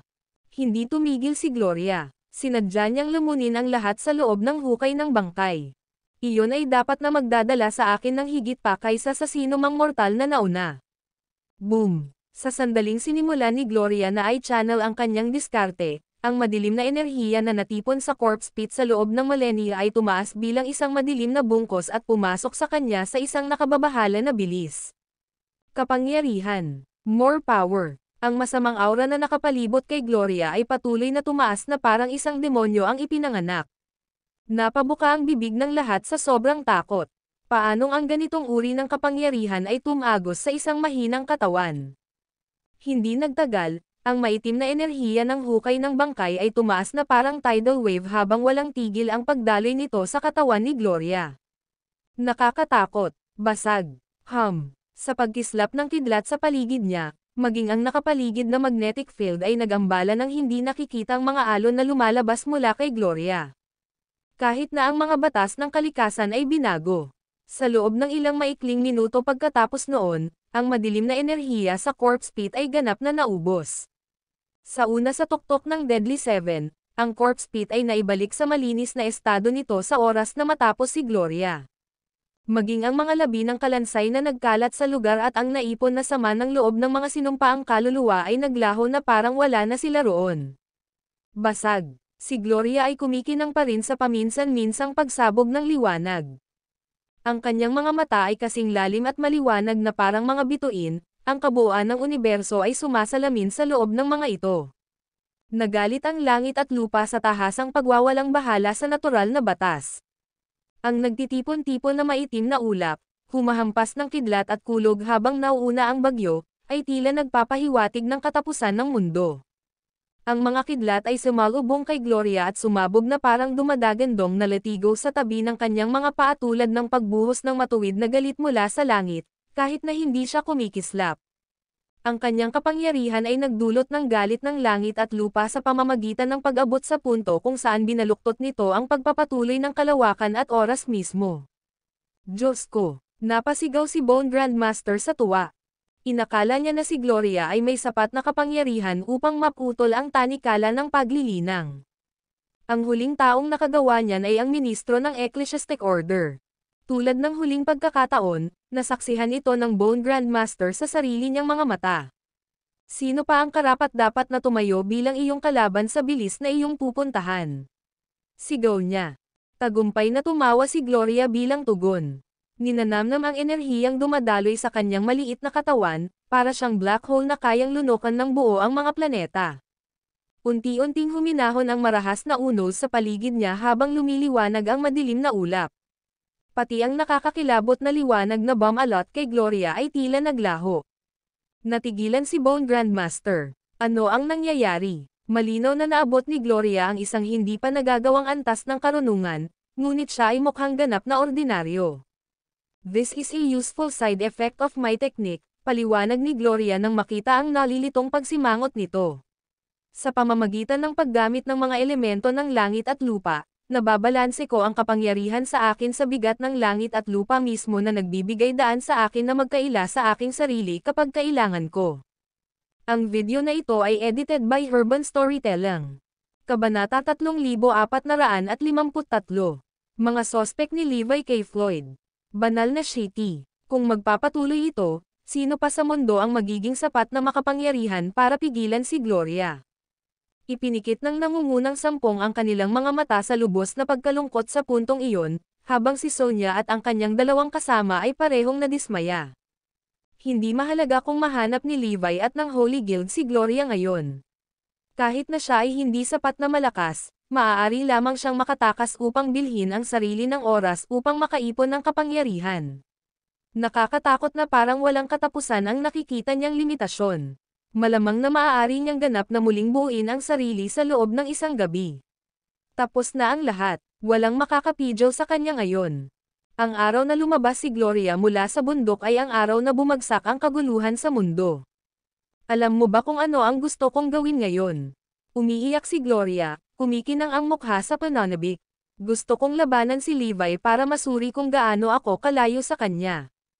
Ganoon ba kalakas si Levi para takutin ka kahit na gamit ang bagong kapangyarihan mo? Nagtatakang tanong ni Bone Grandmaster. Tanga ka kung hindi ka matakot sa kanya. I would assume na mas malakas pa rin siya kaysa sa akin. Habang nagsasalita siya, bumalik sa alaala ni Gloria ang labanang iyon. Sa kabila ng pagpapakilos ng mga batong panulok na mga kagamitang banal na lumampas sa kanilang mga limitasyon, ang nangungunang sampung ay natalo pa rin ni Levi na hindi nagpakita ng anumang senyales ng takot sa mga kagamitang banal na batong panulok. Sa katotohanan iyon pa lang, alam ni Gloria na higit pa rin ang husay ni Levi sa kanya. Huminga ng malalim si Bone Grandmaster. Kung ganoon ang kaso, ang kanyang lakas ay tiyak na hindi maarap. Muli namang dinampot ni Gloria ang God Crusher. Ito ang kanyang sandata, nakangiting sabi niya. Ito ay mas malakas kaysa sa apat na banal na kasangkapan. Sa sapat na kapangyarihan sa likod ng braso na humahawak ng espadang ito, may potensyal itong sirain ang mundo. Sa kabila nito, patuloy niya, ang sandata na ito ay isang kasangkapan lamang para sa kanya. Hayaan mo munang lumubog yan. Hindi napigilan ni Bone Grandmaster ang panginginig. Tumanggo si Gloria. Ngayon nakita mo na kung bakit kailangan kong dagdagan ang lakas ko bago ko siya harapin. Gayunpaman, hindi na ako nag-aalinlangan sa aking kakayahan na malampasan siya ng lumalamon na espiritual na buto sa akin. Ang bilis ng kanyang paglilinang ay hinding-hindi aabot sa akin. Tagumpay na tumawa si Bone Grandmaster. Talaga, walang sino man sa kasaysayan ang nakalapit sa pag-unlad sa bilis na ikaw ay ngayon. Hindi ako humihingi ng marami, isang mapagpakumbabang kahilingan lamang na magdulot ng maraming kaguluhan hanggat maaari para sa Ecclesiastic Order. Ipaubaya sa akin ang Medical Guild at Yusuf. Inaasahan ng Bone Grandmaster ang destabilisasyon ni Gloria sa Ecclesiastic Order. Napakagaling. Oras na para makabalik ako sa mundo at suriin ang sitwasyon. Ayon sa kanyang kaayusan, ang mga scouts ni Gloria ay nagtipon sa kanyang paligid upang iulat ang kanilang mga obserbasyon sa mga nakaraang araw.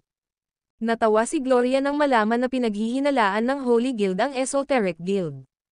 Mukhang gumana ang diversion. Lahat sila ay tumitingin sa mga maling lugar at binilhan ako ng sapat na oras para makumplito ang aking transplant. Kung hindi ako makaharap kay Levi o sa Minister of the Ecclesiastic Order, walang sinuman ay magagawang tumayo sa aking paraan. Siya nga pala, utos ni Gloria, itulak sa Esoteric Guild ang sisihin sa pagkawasak ng mga kagamitang banal na batong panulok. Naiintindihan. Kung natuklasan ang mga battered na labi ng mga banal na tool, may iwan silang walang pag-aalinlangan na ang Esoteric Guild ang may pananagutan sa pagkuha ng asensya nito. Isa pa, dagdag ni Gloria. Maghasik ng alitan sa pagitan ng Esoteric Guild at ng Holy Guild. Mas mabuting pahinain ang kanilang puwersa sa pamamagitan ng pag-uudyok ng digmaan sa pagitan nila. Sa pag-relay ng kanyang huling pagtuturo, si Gloria ay nagtungo sa West Pavilion. Dahil ilang araw siyang nawala, masigasig siyang malaman kung ano ang kalagayan ni Callahan at ng iba pa. Gayunpaman, ang kanyang prioridad ay alamin sa pamamagitan ni Floyd kung ano ang ginagawa ni Levi. Iniimbestigahan din ba niya ang Esoteric Guild? Samantala, si Levi ay nakaipon ng maraming impormasyon tungkol sa kanyang biktima pagkatapos panoorin si Callahan sa loob ng ilang araw. Nang matiyak na si Callahan ay isang miyembro ng misteryosong puwersa, isa pang makabuluhang pagtuklas ni Levi ang nagpabago sa lahat. Kilala ni Floyd si Callahan. Ang video na ito ay edited by Urban Storytelling. Kabanata 3454. Saan ka tatakbo? Sa sandaling iyon, kakaharap lang ni Floyd kay Callahan sa Heavenly Base. Hindi na kailangang sabihin, ito ay para sa kapakanan ni Gloria. Bagamat inanunsyo ni Callahan ang kanyang sarili bilang isang kinatawan ng West Pavilion sa panahon ng kanyang pampublikong pagpapakita, ang walang ingat na pagyayabang ni Floyd tungkol sa paglabas ng pekeng bakas ng kanyang kinaroroonan ang pumukaw sa hinala ni Levi. Tiyak na, ang balita sa lalong madaling panahon ay kumalat sa loob ng ecclesiastic order ng incriminating at hindi mapaghihiwalay na relasyon sa pagitan niya at ni Callahan. Bagamat sinubukan ng ecclesiastic order na kilalanin ang pinagmulan, ang kanilang galit na paghahanap ay nawalan ng kabuluhan. Nang matukoy ang isang malinaw na target na hahabulin, ang paghahanap ni Levi ay pinaliit na may maraming bagay na nahuhulog sa lugar. Mas may saysay na ngayon. Nagpadala rin ng mensahe si Levi kay Floyd para tanungin siya tungkol kay Callahan, na medyo natakot sa bata. Hindi niya inaasahan na ang kanyang master ay dumiretso sa West Pavilion, o kahit na tumitingin siya sa Callahan, dahil alam na alam ni Floyd ang pagkakakilanlan ni Callahan bilang isa sa mga miyembro ng inner circle ni Gloria. Sa una, nakita ni Floyd si Callahan bilang isang romantikong karibal. Nabigo sa katotohanan na ang lakas at katayuan ni Callahan ay tumugma kay Gloria, hindi tulad ng sa kanya, si Floyd sa kalaunan ay naaliw sa katotohanang hindi sinuklian ni Gloria ang damdamin ni Callahan. Habang ang kanyang Panginoon ay biglang nasa landas ni Callahan, ang pag-aalala ni Floyd tungkol sa posibilidad ng implikasyon ni Gloria sa lalong madaling panahon ay naging gulat. Gayunpaman, sinabi pa rin niya kay Levi ang lahat ng kanyang nalalaman at tahimik na nagdasal na huwag matuklasan ang koneksyon ni Callahan kay Gloria. Bagamat walang kinalaman ang usapin kay Gloria, ang pag-amin ni Callahan ay maaaring maglantad sa kanya at magmukhang karaniwang kaaway sa lahat ng mga partidong kasangkot. Samantala, ipinaalam kay Gloria na hindi alam ni Levi ang investigasyon ng Holy Guild sa Esoteric Guild sa paglabas mula sa corpse pit. Nalaman niya na pinaimbestigahan lang niya ang mga tao mula sa North Pavilion sa isang tila nawawala at hindi mapag-aalinlangan ng hakbang. Bagamat kakaiba ito, ang katotohanan na ang balita ay nagkataon sa pandinig ni Levi bilang kabaligtaran sa dami ng pagsisikap na pinagdaanan ng Holy Guild upang makuha ito ay lalong nagpagulo kay Gloria. Maghay-hinala si Levi para ipagpalagay na ito ay isang smokescreen na idinisenyo upang ilihis ang kanyang atensyon. Sa pamamagitan ng paglalagay ng kanyang sarili sa mga sapatos ng kanyang kaaway, si Gloria ay nakatitiyak sa katalinuhan ni Levi upang makita kaagad ang pamamaraan. Ngayong alam na ni Levi na ako ang sadyang naglabas ng balita sa North Pavilion, hinding-hindi na siya kukuha ng pain. Masisira ang mga plano ko kapag nalaman niya. Bagamat hindi na siya natatakot kay Levi ngayon, wala pa ring paraan si Gloria na makitungo sa kanya sa ngayon. Mas mabuting umiwas sa komprontasyon at humiga muna pansamantala. Magiging nakapipinsala kung ang aking pag-unlad ay lubhang limitado upang magkaroon ng Levi sa pagbabantay para sa akin. Magche-check-in ako kay Floyd bago magpasya pa. Sa pagpapasya, pagkatapos ay nakipag-ugnayan si Gloria kay Callahan sa pamamagitan ng kanilang lihim na channel at ipinaalam sa kanya na huwag muna niyang kontakin si Floyd o ang alinman sa mga natitira sa ngayon. Sa halip, makikipagkita siya sa kanya sa isang lihim na lugar. Dahil natapos na niya ang kanyang paglilinang, hindi niya balak na payagan ang pagpapatuloy ng kanilang sulat. Gayunpaman, hindi alam ni Gloria na naakit na ni Callahan ang atensyon ni Levi. Sa kabila ng lihim na paraan na ginamit upang makipag-ugnayan kay Callahan, nakita ni Levi ang pagtatangka ng isang tao mula sa labas na nakikipag-ugnayan ng sabay-sabay. Oo naman, ibinagsak ni Callahan ang lahat sa kamay pagkatapos marinig mula kay Gloria. Iniwan pa niya ang kanyang tirahan at nagtungo sa lihim na base, na inilantad ang kanyang sarili nang hindi niya nalalaman sa proseso. Gumagawa si Callahan ng isang hakbang. Siguradong nakikilala niya ang taong nasa likod ng lahat ng ito. Oras na para magkita tayo sa wakas, malaking isda, nakangiting sabi ni Levi, nasiyahan sa malaking pagtuklas na ginawa niya. Hindi nagtagal, umalis si Callahan sa West Pavilion. Sa kabila ng pagmamadali sa kanyang paglalakbay, nanatili siyang maingat sa buong paglalakbay sa pamamagitan ng pag-iingat sa pag-alog ng anumang buntot na maaaring mayroon siya. Masyadong mabilis at tahimik si Levi para sa kanya. Maging si Gloria ay hindi malaman kung si Levi ay nasa kanyang landas. Gayunpaman, dumating si Callahan sa lihim na lokasyon ng may nakakagulat na bilis pagkatapos umalis sa West Pavilion. Ngumiti si Levi ng mapait habang sinasalamin niya ang paghinto ng quarry niya. Wala nang tatakbo sa oras na ito. Ang video na ito ay edited by Urban Storytelling. Kabanata 3455. Pangingisda para sa impormasyon. Samantala, sumugod si Gloria para hanapin si Floyd. Hindi nasisiyahan si Floyd na makita siya. Hindi ba napagkasundoan nating hindi magkita ng ilang oras? Bakit mo ipinipilit na kumuha ng ganoong panganib? Magiging mahirap kung may makatuklas sa iyo. Buti na lang at wala si Master. Kung siya nga, nahuli niya tayo kapag nakalusot ako ng ganito. Nababalisa si Floyd dahil kamakailan lang ay tinanong siya ni Levi tungkol kay Callahan. Kung hindi nag-iingat si Floyd, maaaring malaman ni Levi ang tungkol kay Gloria. Kaya, delikado para kay Gloria na pumunta rito para makita siya. Mukhang nanlumos si Gloria. Alam kong delikado, pero miss na kita. Hindi ako makakatulog kung hindi kita makikita kahit isang araw. Binasag ng kanyang mga salita ang mahigpit na tindig ni Floyd. Pasensya na po, hindi kita dapat sinisisi. Ganon din sa akin. Gusto kitang makita at lagi kitang namimiss. Hinayla ni Floyd si Gloria sa kanyang yakap. Bahagyang nanginig si Gloria. Hindi niya inaasahan na bigla siyang niyakap ni Floyd. Nakaramdam siya ng matinding pag-ayaw. How dare a low man like Floyd hug me? The asterisk and it. Matinding sama ng loob at pagkasuklam ang naramdaman ni Gloria. Gusto niyang bugbugin si Floyd ng husto. Gayunpaman, wala siyang pagpipilian kundi pigilan ang pagnanasa. Wait lang. Kapag hindi na kita kailangan, puputulan ko ang maruruming kamay mo. Isang malamig na liwanag ang sumilay sa mga mata ni Gloria. Nakita sila ni Floyd at nakaramdam ng takot. May napansin si Gloria kay Floyd at nagtanong, "Ha? Anong mali?" "Wala," sagot ni Floyd. Tapos, sabi ni Gloria, "By the way, narinig ko na nalaman ng Ecclesiastic Order kung sino ang nasa likod ng insidente. Ito ay ang Esoteric Guild. Marami silang ebidensya na pinatay ng guild ang 3 sage." Tumanggo si Floyd. "Oo, narinig ko na rin. Pero, ngunit ano?" Napatingin sa kanya si Gloria. Hindi naniniwala ang amo ko. Pakiramdam niya ito ay isang smokescreen na nilikha ng tunay na salarin upang makagambala sa amin. May nagpahayag ng impormasyon sa kanya. Gayunpaman, nagtiwala lamang siya sa ebidensya na nakita niya sa Holy Guild, paliwanag ni Floyd. Napaawang ang labi ni Gloria.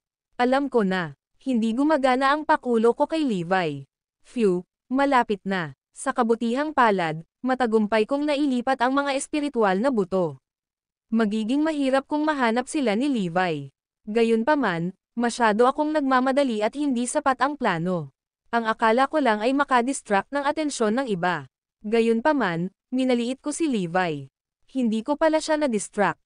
Dahil ang iyong master ay hindi nag-iimbestiga sa Esoteric Guild, sino ang kanyang iniimbestigahan?" Hindi maiwasang magtanong ni Gloria. Isinaalang-alang ni Floyd at sinabi, mukhang nakagawa ng malaking pagtuklas si Master. Habang hinahanap ng lahat ang Esoteric Guild, patuloy niyang pinagmamasdan ang West Pavilion. Halos mapatalon si Gloria sa gulat nang marinig siya. "Oh, aking kabutihan. Ano ba naman?" Nakakagulat na parang hilaw ang nerbiyos niya. "Iyon. Iyan ay masyadong nakakatakot. West Pavilion." Pinakipot pa niya ang paghahanap niya hanggang dito. Hindi ko inaasahan yun. Laking gulat ni Gloria na muntik na siyang atakihin sa puso. Inaasahan niyang ipagpapatuloy ni Levi ang pag-obserbo sa Ecclesiastic Order, kaya hindi niya akalain na si Levi ay tutuon sa West Pavilion sa halip. Masyado ba akong nag-expose kaya pinaghihinalaan niya ang West Pavilion? Kailan ako nadulas? Ha? Hindi tama yan. Hindi kaya noong panahong iyon. Biglang naalala ni Gloria ang panahong pinatay niya ang mga nakikipag-ugnayan kay Yartran. Siya mismo ang pumatay sa kanila at tumakas sa West Pavilion. Siguradong natukoy ni Levi na ang salarin ay mula sa West Pavilion noon. Arg, minamaliit ko si Levi at napakaraming pagkakamali. Siya ay hindi kapanipaniwala. Kung tutuusin, pinili niya ang mga lugar malapit sa West Pavilion dahil ito ang pinakamadali niyang itago. Kung nag-iwan siya ng mga bakas ng mga pahiwatig sa West Pavilion, marahil ay hindi maghay-hinala si Levi. Sa kasamaang palad, hindi siya nag-iwan ng anumang bakas. Dahil ito ay masyadong perpekto, agad na hinuhusgahan ni Levi na isang tao mula sa West Pavilion ang gumawa nito. Ang video na ito ay edited by Urban Storytelling. Kabanata 3456. Walang katulad na takot. Pagkatapos ng lahat, ang mga taga West Pavilion lamang ang pamilyar sa paligid nito at maaaring mawala ng walang bakas. Ito ay dahil sa kung gaano kaperpekto ang krimen kung kaya't nalantad ang pinagmulan ng salarin. Kaya, sigurado si Levi na taga West Pavilion iyon. Walang ibang makakagawa noon. Tinapik ni Gloria ang kanyang noo. Hindi ko akalain na ang pagtatago ko ng mabuti sa aking kilos ay mauuwi sa paglalantad sa akin. Hindi nakakagulat na pinaghihinalaan ni Levi ang West Pavilion. Kung ako siya, ganoon din ang hinala ko. Sa kabilang banda, hindi naman naging kakaiba si Floyd na nabigla si Gloria sa kanyang sinabi. Pagkatapos ng lahat, siya ay isang taga West Pavilion. Ito ay maliwanag na siya ay magiging problema upang mahanap ang West Pavilion sa problema. West Pavilion. Iyan ay hindi ka panipaniwala. Hindi ko akalain na may tao mula sa West Pavilion ang nasa likod nito. Bakit may ganyan sa West Pavilion? Nagpanggap si Gloria na namangha sa impormasyon. Siya ay may ekspresyon ng kawalang paniwala at mukhang nalulungkot siya na maaaring gawin iyon ng isang taga West Pavilion. Kung nalaman ko kung sino siya, hinding-hindi ko siya bibitawan. Galit na ungol ni Gloria. Napabuntong hininga si Floyd at sinabing, hindi ko rin akalain na may taga West Pavilion pala sa likod nito. Ito ay masamang balita para sa iyo. Natatakot lang ako na ma-expose ka. Natakot si Gloria nang makita ang ekspresyon ni Floyd. May naiwan ba akong nakakapangilabot? Ha? Anong ibig mong sabihin? Paano ako malalantad? Ano ang nakita ng iyong master sa West Pavilion? Nataranta agad si Gloria. Nalaman na ba ni Levi na ako yon? Imposible yon. Hindi magiging ganito si Floyd kung ma-expose ako. Ngunit ano ang sitwasyon ngayon? Bakit sinabi iyon ni Floyd?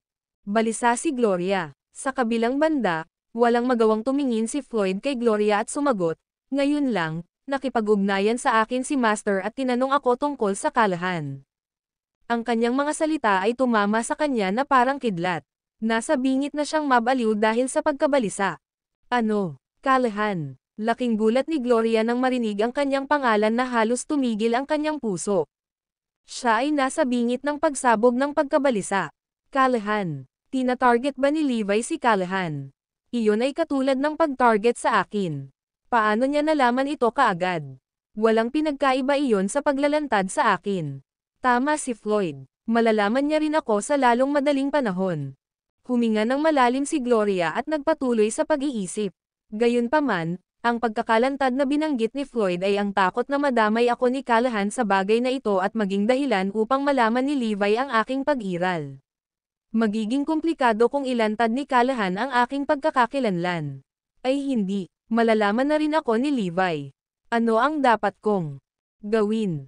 Iba talaga si Levi. Nakakatakot na balita na tina-target niya ang West Pavilion. Nalaman pa niya ang tungkol kay Callahan sa loob lamang ng ilang araw. Nakakatakot yan. Si Gloria ay hindi nakipagtulungan sa isang pangkat ngunit minanipyala ang lahat ng mag-isa. Wala man lang siyang kasabwat. Kung ipipilit ng isa ang hulang iyon, tiyak na si Callahan iyon. Si Callahan ay tumingin sa kanya sa bagay na iyon at isang mahusay na katulong.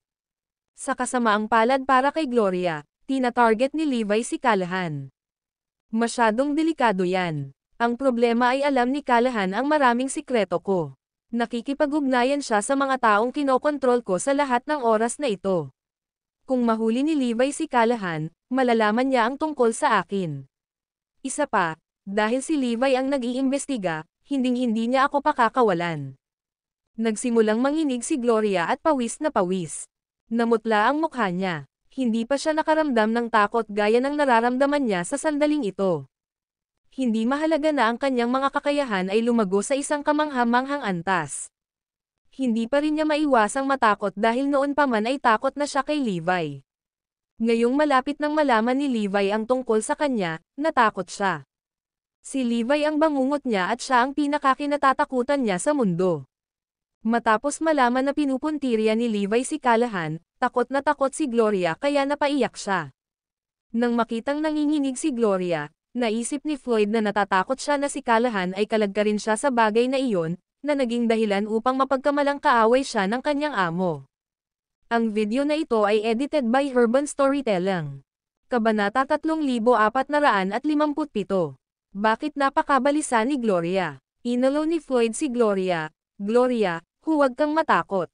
Nandito ako para sayo. Kahit ay drag ka ni Callahan dito, ipapaliwanag ko sa amo ko. Papatunayan ko sa kanila na wala kang ginawang masama. Higit pa rito, ipinapangako kong lilinisin ko ang iyong pangalan kahit na mamatay ako. Iyon ang binalak ni Floyd na gawin kung wala nang natitirang opsyon.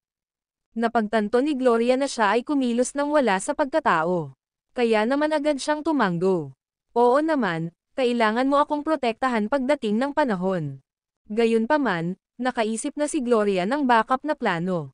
Kung inilantad siya ni Callahan, si Floyd ang tanging pagkakataon niya sa tagumpay. Sa makatuwid, kailangan niyang kontrolin si Floyd para ma-pressure si Levi. Gayunpaman, hindi alam ni Floyd na may intensyon si Gloria na pumatay. Ipinagpatuloy niya ang pagsusuri sa bagay na iyon at sinabing, sa tingin ko ay malamang na si Callahan ang nasa likod ng pagpatay. Nakapunta na siya sa Heavenly League at alam niya ang tungkol sa atin. Oh, sa tingin ko naisip ko na. Dati, nalaman ng mga tao ang kinaroroonan ng aking amo. Dahil ba sa narinig niya mula sa iyo at inilantad niya ito? Biglang may naisip si Floyd at mabilis na tinanong si Gloria. Nag-aalala pa rin si Gloria sa ibang mga bagay. Gayunpaman, kailangan niyang panatilihin ang kanyang pagkilos bago si Floyd. Kaya naman, nagulat si Gloria. Tama ka, noong napilitan akong ihayag na pinuntahan ng iyong amo si Yartran, naroon din si Callahan. Dapat siya iyon. So, siya iyon. Alam ko na. Kung hindi, walang paraan na malaman ng mga tao ang kinaroroonan ng aking Panginoon. Ang kanyang ama ay ang master ng West Pavilion. Kaya, mayroon siyang akses sa mga bagay na may mataas na ranggo at maaaring itago ang kanyang pagkakakilanlan. Kinukumpirma niyan. Dapat si Callahan ang nasa likod ng maraming insidente. Siguradong may umaalalay sa kanya. Malamang ito ang master ng West Pavilion. Sinuri ni Floyd ang lahat. Gayunpaman, hindi ito pinakinggan ni Gloria.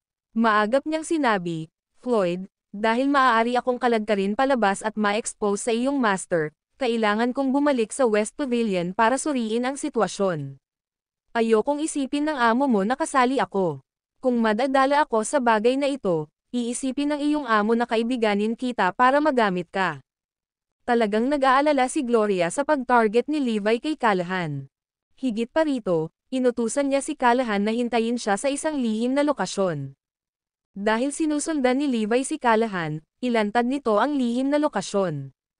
Hindi kaya ilantad niyan ang lahat tungkol sa akin. Iyon ay maglalagay sa akin sa malubhang problema. Marami akong tinatagong sikreto doon. Kung pupunta si Levi sa lihim na lokasyon, tiyak na malalaman niya ang tungkol sa akin, kabilang ang mga paraan upang makipag-ugnay sa labas ng mundo. Sa mga kakayahan ni Levi, madali niyang mahahanap ang mga ito. Ay hindi, kailangan kong pumunta ngayon. Sagot ni Floyd, oo naman. Hindi mo dapat hayaang mali ang aking Panginoon na sangkot ka sa bagay na ito. Kung walang pagpipilian, pupunta ako ng malinis sa aking amo at ipapakilala kita sa kanya. Ang bilin ni Gloria bago umalis, Floyd, you must do as I say and don't act on your own. Dapat tayo ay nasa parehong pahina. Makakapaglinis ka na lang kasama ng iyong Panginoon pagkatapos kong sabihin iyon. Tumango si Floyd. Sure, naiintindihan ko. Dapat kang magmadaling bumalik ngayon. Pagkaalis ni Gloria, natarante si Floyd. Anong nangyayari? Bakit ganoon na lamang ang pagkataranta ni Gloria? Parang may kinalaman siya sa usapin. Bulong ni Floyd sa sarili. Kakaiba yon. Bakit balisa si Gloria? Hindi niya kailangang maging ganito kabahan kung nag-aalala siyang ilantad ang kanyang pagkatao. Hindi maiwasan ni Floyd na maghinala na kakaiba ang pagkabalisa ni Gloria. Hindi. Tahan na. Dapat ay nag-aalala si Gloria sa akin at natatakot na maapektuhan ang aming relasyon. Kaya pala kinakabahan siya. No wonder na babalisa siya. Napangiti si Floyd habang nag-iisip. Masaya siya na sobrang inalagaan siya ni Gloria. Samantala, nagmadali si Gloria upang iligtas ang sitwasyon matapos iwanan si Floyd. Hindi dapat malaman ni Levi ang tungkol kay Callahan. Mangyaring huwag hayaan siyang malaman. Nagdasal ng husto si Gloria. Ang video na ito ay edited by Urban Storytelling. Kabanata 3458. Sa palagay mo ba ay karapat-dapat si Floyd? Hindi ko hahayaang mahanap ni Levi ang sikretong lokasyon. Hindi niya dapat alam. Nagpanik si Gloria. Nagsimula siyang makipag-ugnayan kay Callahan gamit ang isang espesyal na paraan.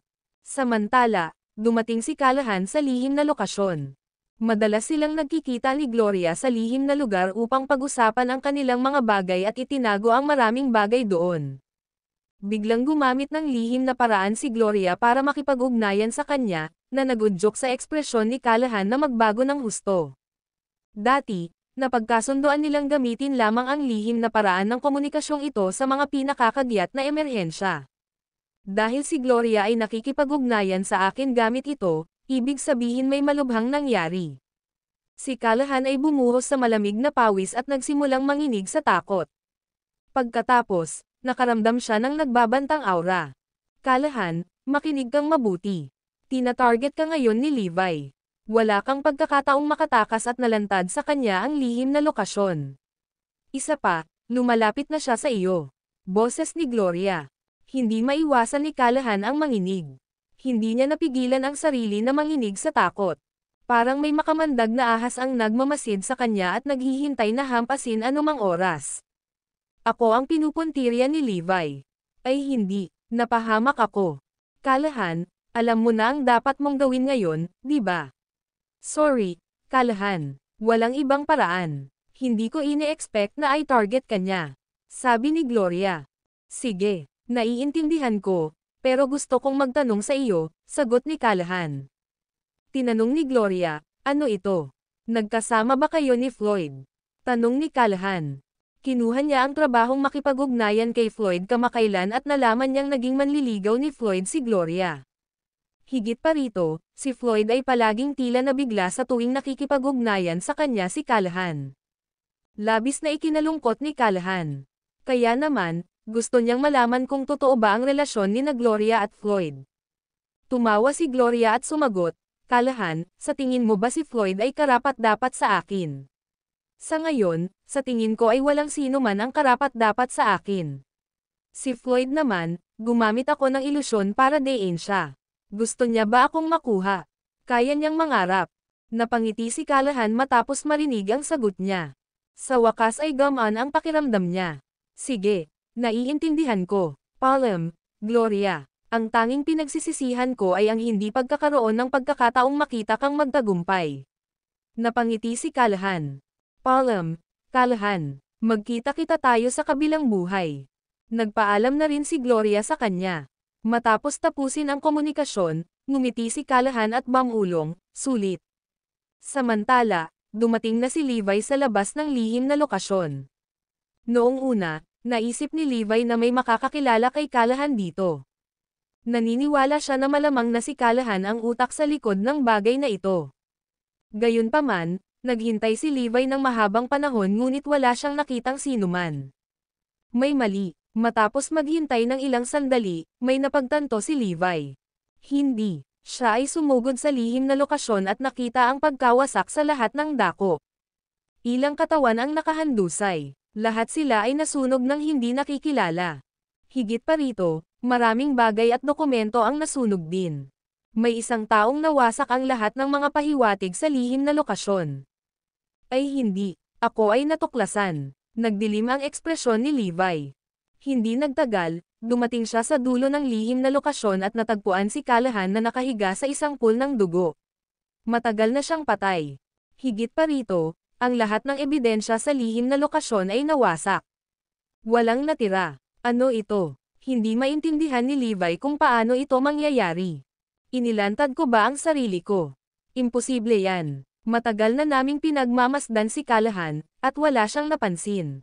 Higit pa rito, sa paghusga mula sa mga kakayahan ni Callahan, hindi niya ako maramdaman maliban kung humarap ako sa kanya. Gayunpaman, nalaman niyang lalapit ako para sa kanya at tinapos ang kanyang buhay.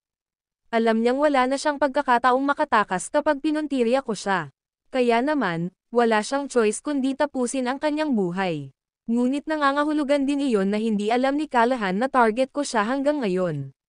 Ibig sabihin may nagsabi sa kanya. Ang video na ito ay edited by Urban Storytelling. Kabanata 3450.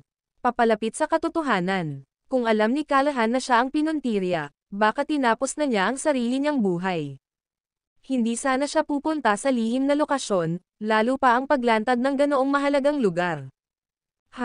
May kakaiba. Nalaman lang siguro ni Callahan na siya ay pinuntirya pagkarating sa lugar.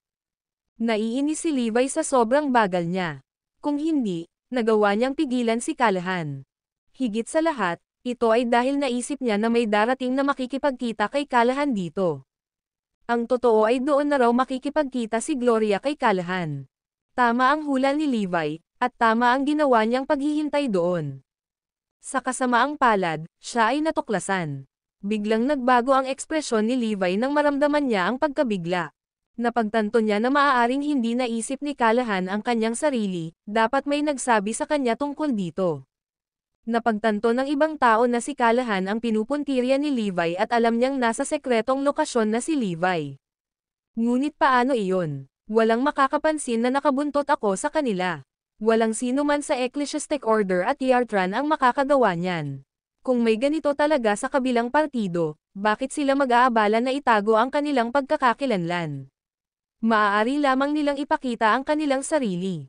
From the way they've destroyed the evidence, halatang takot pa rin sila sa akin. Wala silang lakas ng loob na kunin ako, kaya't sila na lang ang gumagawa ng paraan sa anino. Pero paano nila nalaman ang tungkol sa akin? Imposible yon. Dapat walang makapansin na nakabuntot ako sa kanila.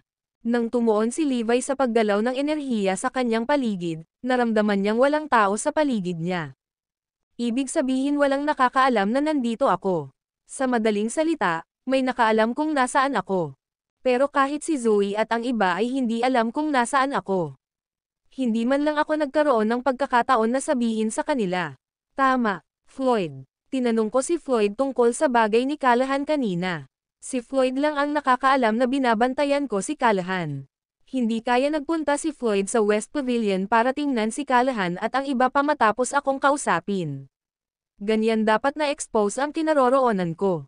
Dahil sa tiwala ko sa iba. Namulat si Levi. Ang una niyang naisip ay wala sa pinakamasamang sitwasyon.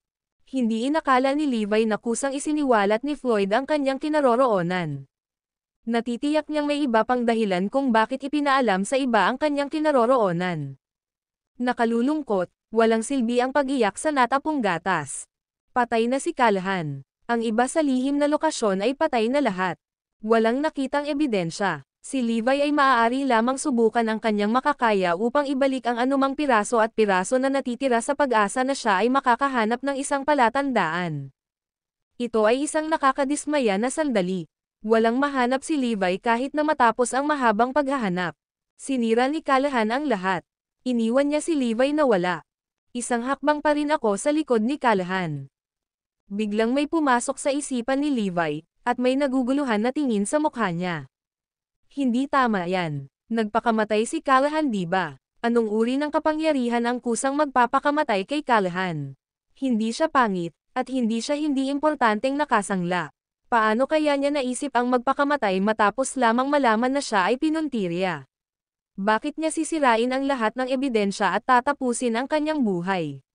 Masyadong extreme yun. Ang organisasyon ba ay nagtataglay ng isang suicide squad? Habang pinag-iisipan ito ni Levi, lalo itong nakakatakot.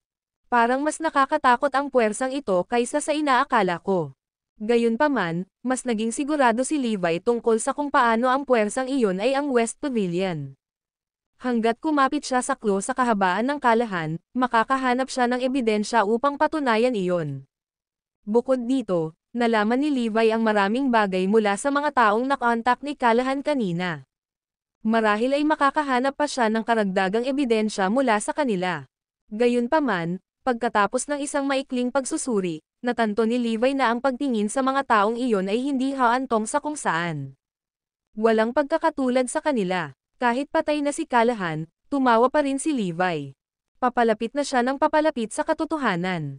Sa lalong madaling panahon, mahahanap niya ang puwersa. West Pavilion, hindi ka makakatakas sa akin.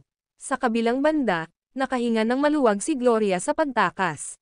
Iyon ay isang malapit na tawag. Halos nalaman ni Levi ang tungkol sa aking pagkakasangkot. Habang nakahiga siya sa lupa, hingal siya ng sariwang hangin. Napakadelikado noon. Malapit na akong mahuli ni Levi.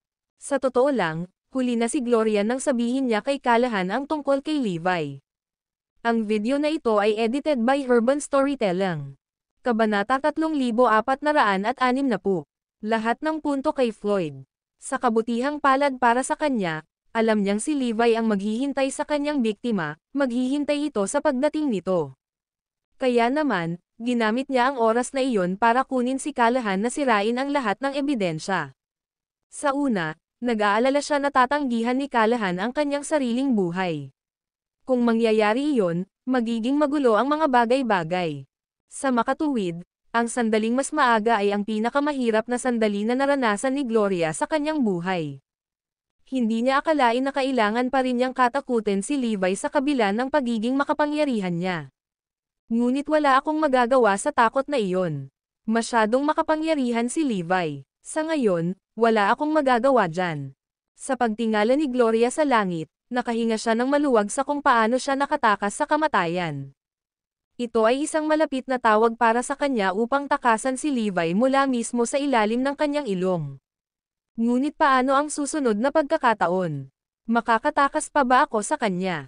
Malalantad ako sa wakas. Ang kailangan kong gawin ngayon ay palakasin ang aking sarili sa lalong madaling panahon. Mapipigilan ko lang ang pagkatakot sa kanya kung kasing lakas ko siya. Hindi tama yan, Floyd. Ay hindi. Matapos mapagtanto ni Levi na nawasak ni Callahan ang lahat, hindi nagtagal ay naunawaan niya na si Floyd ang nagpahayag ng kanyang mga landas. Kaya naman, sinundan niya si Floyd.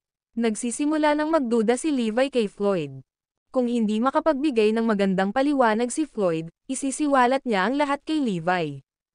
Kung tutuusin, masyadong matalino si Levi. Ang anumang kaba na ipinakita ni Floyd ay sasabihin kay Levi ang lahat ng kailangan niyang malaman. Hindi ako papayag na gawin niya iyon. Halos makalimutan ko na siya. Kailangan kong magmadali. Nagsisimula ng bumalangkas si Gloria ng plano para mailigtas ang sitwasyon. Samantala, sa kabilang panig, ang banal na guild ay nagpapatakbo ng isang panloob na pagsisiyasat sa Esoteric Guild, at sila ay nauwi sa isang malaking pagtuklas, nahanap na nila ang 4 na pundasyong banal na kasangkapan sa Esoteric Guild. Ang pagtuklas ay yumanig sa buong Holy Guild. Nang mailagay nila sa harap ni Lon Edra at ng iba pa ang batong panulok na mga kagamitang banal, nagalit ang mga tao. Sa totoo lang, ang batong panulok na mga banal na kasangkapan ay dating mga kayamanan ng Ecclesiastic Order. Ang banal na guild ang nagligtas sa kanila. Sa isang paraan, sila ang mga simbolo ng Ecclesiastic Order. Gayunpaman, ang batong panulok na mga kagamitang banal ay naging mga piraso ng metal. Paanong hindi sila magagalit tungkol doon? Galit na galit sila. Anong nangyayari? Anong nangyayari? May nagbigay sa akin ng lohikal na paliwanag tungkol dito. Ungol ni Lon Edra. Kumukulo ang galit sa kanyang dugo. Nahanap na nila ang batong panulok na mga banal na kasangkapan, gayunpaman, ang kanilang nahanap ay hindi nakadama sa kanila kundi pagkabigo at kahihiyan. Kaagad, isang alon ng takot ang dumaan sa lahat habang sila ay tumahimik sa kanilang mga kinatatayuan. Hulaan ko na ang mga Thurges ng Esoteric Guild ay naabsorb ang lahat ng lakas ng pundasyong banal na tool upang lumikha ng kanilang kagamitan. Kung ang enerhiya ng batong panulok ng banal na kasangkapan ay naload lahat sa isang banal na kasangkapan, ang kasangkapang iyon ay magiging isang pinakamakapangyarihang bagay. Ang mga matatanda ng East Pavilion ay tumingin sa Esoteric Guild. Tama na yan. Ang Esoteric Guild's Heavenly Thunder ay nangangailangan ng makapangyarihang tool para ma-activate ito. Ang enerhiya mula sa batong panulok na mga kagamitang banal ay ganap na akma sa mga kinakailangan. Sinuri ng mga tao. Napag-alaman nila kung paano naging mga basura ang batong panulok na mga kasangkapan. Kung nangyari ito sa nakaraan, maaaring ito ay gawa ni Master Solokas. Gayunpaman, ngayong nakita na natin kung ano ang nangyari sa mga kagamitang banal na batong panulok, masasabi nating tiyak na ang Esoteric Guild ang nasa likod nito. Tama na. Ang Esoteric Guild ay dapat ang puwersang hinahanap natin. Gaano kalakas ang loob ng Esoteric Guild na maglagay ng daliri sa Ecclesiastic Order? Dapat may death wish sila. Nagalit ang lahat. Sa kabilang banda, natahimik si Lon Edre dahil tama sila. Makatitiyak sila na ang Esoteric Guild ang nasa likod ng bagay na ito, dahil natagpuan nila ang ebidensya upang patunayan ito. Bagaman hindi pa natin nahanap ang mga bangkay ng top 10, sigurado akong may isip natin kung bakit dumating ang Esoteric Guild pagkatapos ng top 10. Dapat ay para masira nila ang magandang kinabukasan ng Ecclesiastic Order. Dahil tayo ang target nila, siguradong gagawin nila ang lahat para durugan tayo. *Manu, Esoteric Guild. Puputukan ka namin. Di nagtagal, kumalat ang balita tungkol sa paghahanap nila ng batong panulok na mga kagamitang banal, at maraming miyembro ng konseho ng Ecclesiastic Order ang nabighani nito. Sa kabilang panig, pagkatapos mabaigo si Levi na makahanap ng anumang mga bagong pahiwatig tungkol kay Callahan, bumalik siya sa base. Nagkataon, nakasalubong niya si Floyd. Floyd, tumigil ka. May iilang tanong ako sa iyo, utos ni Levi. Ang nag-aapoy na tingin nito kay Floyd na parang sinusubukang tingnan ang kaluluwa ng kausap.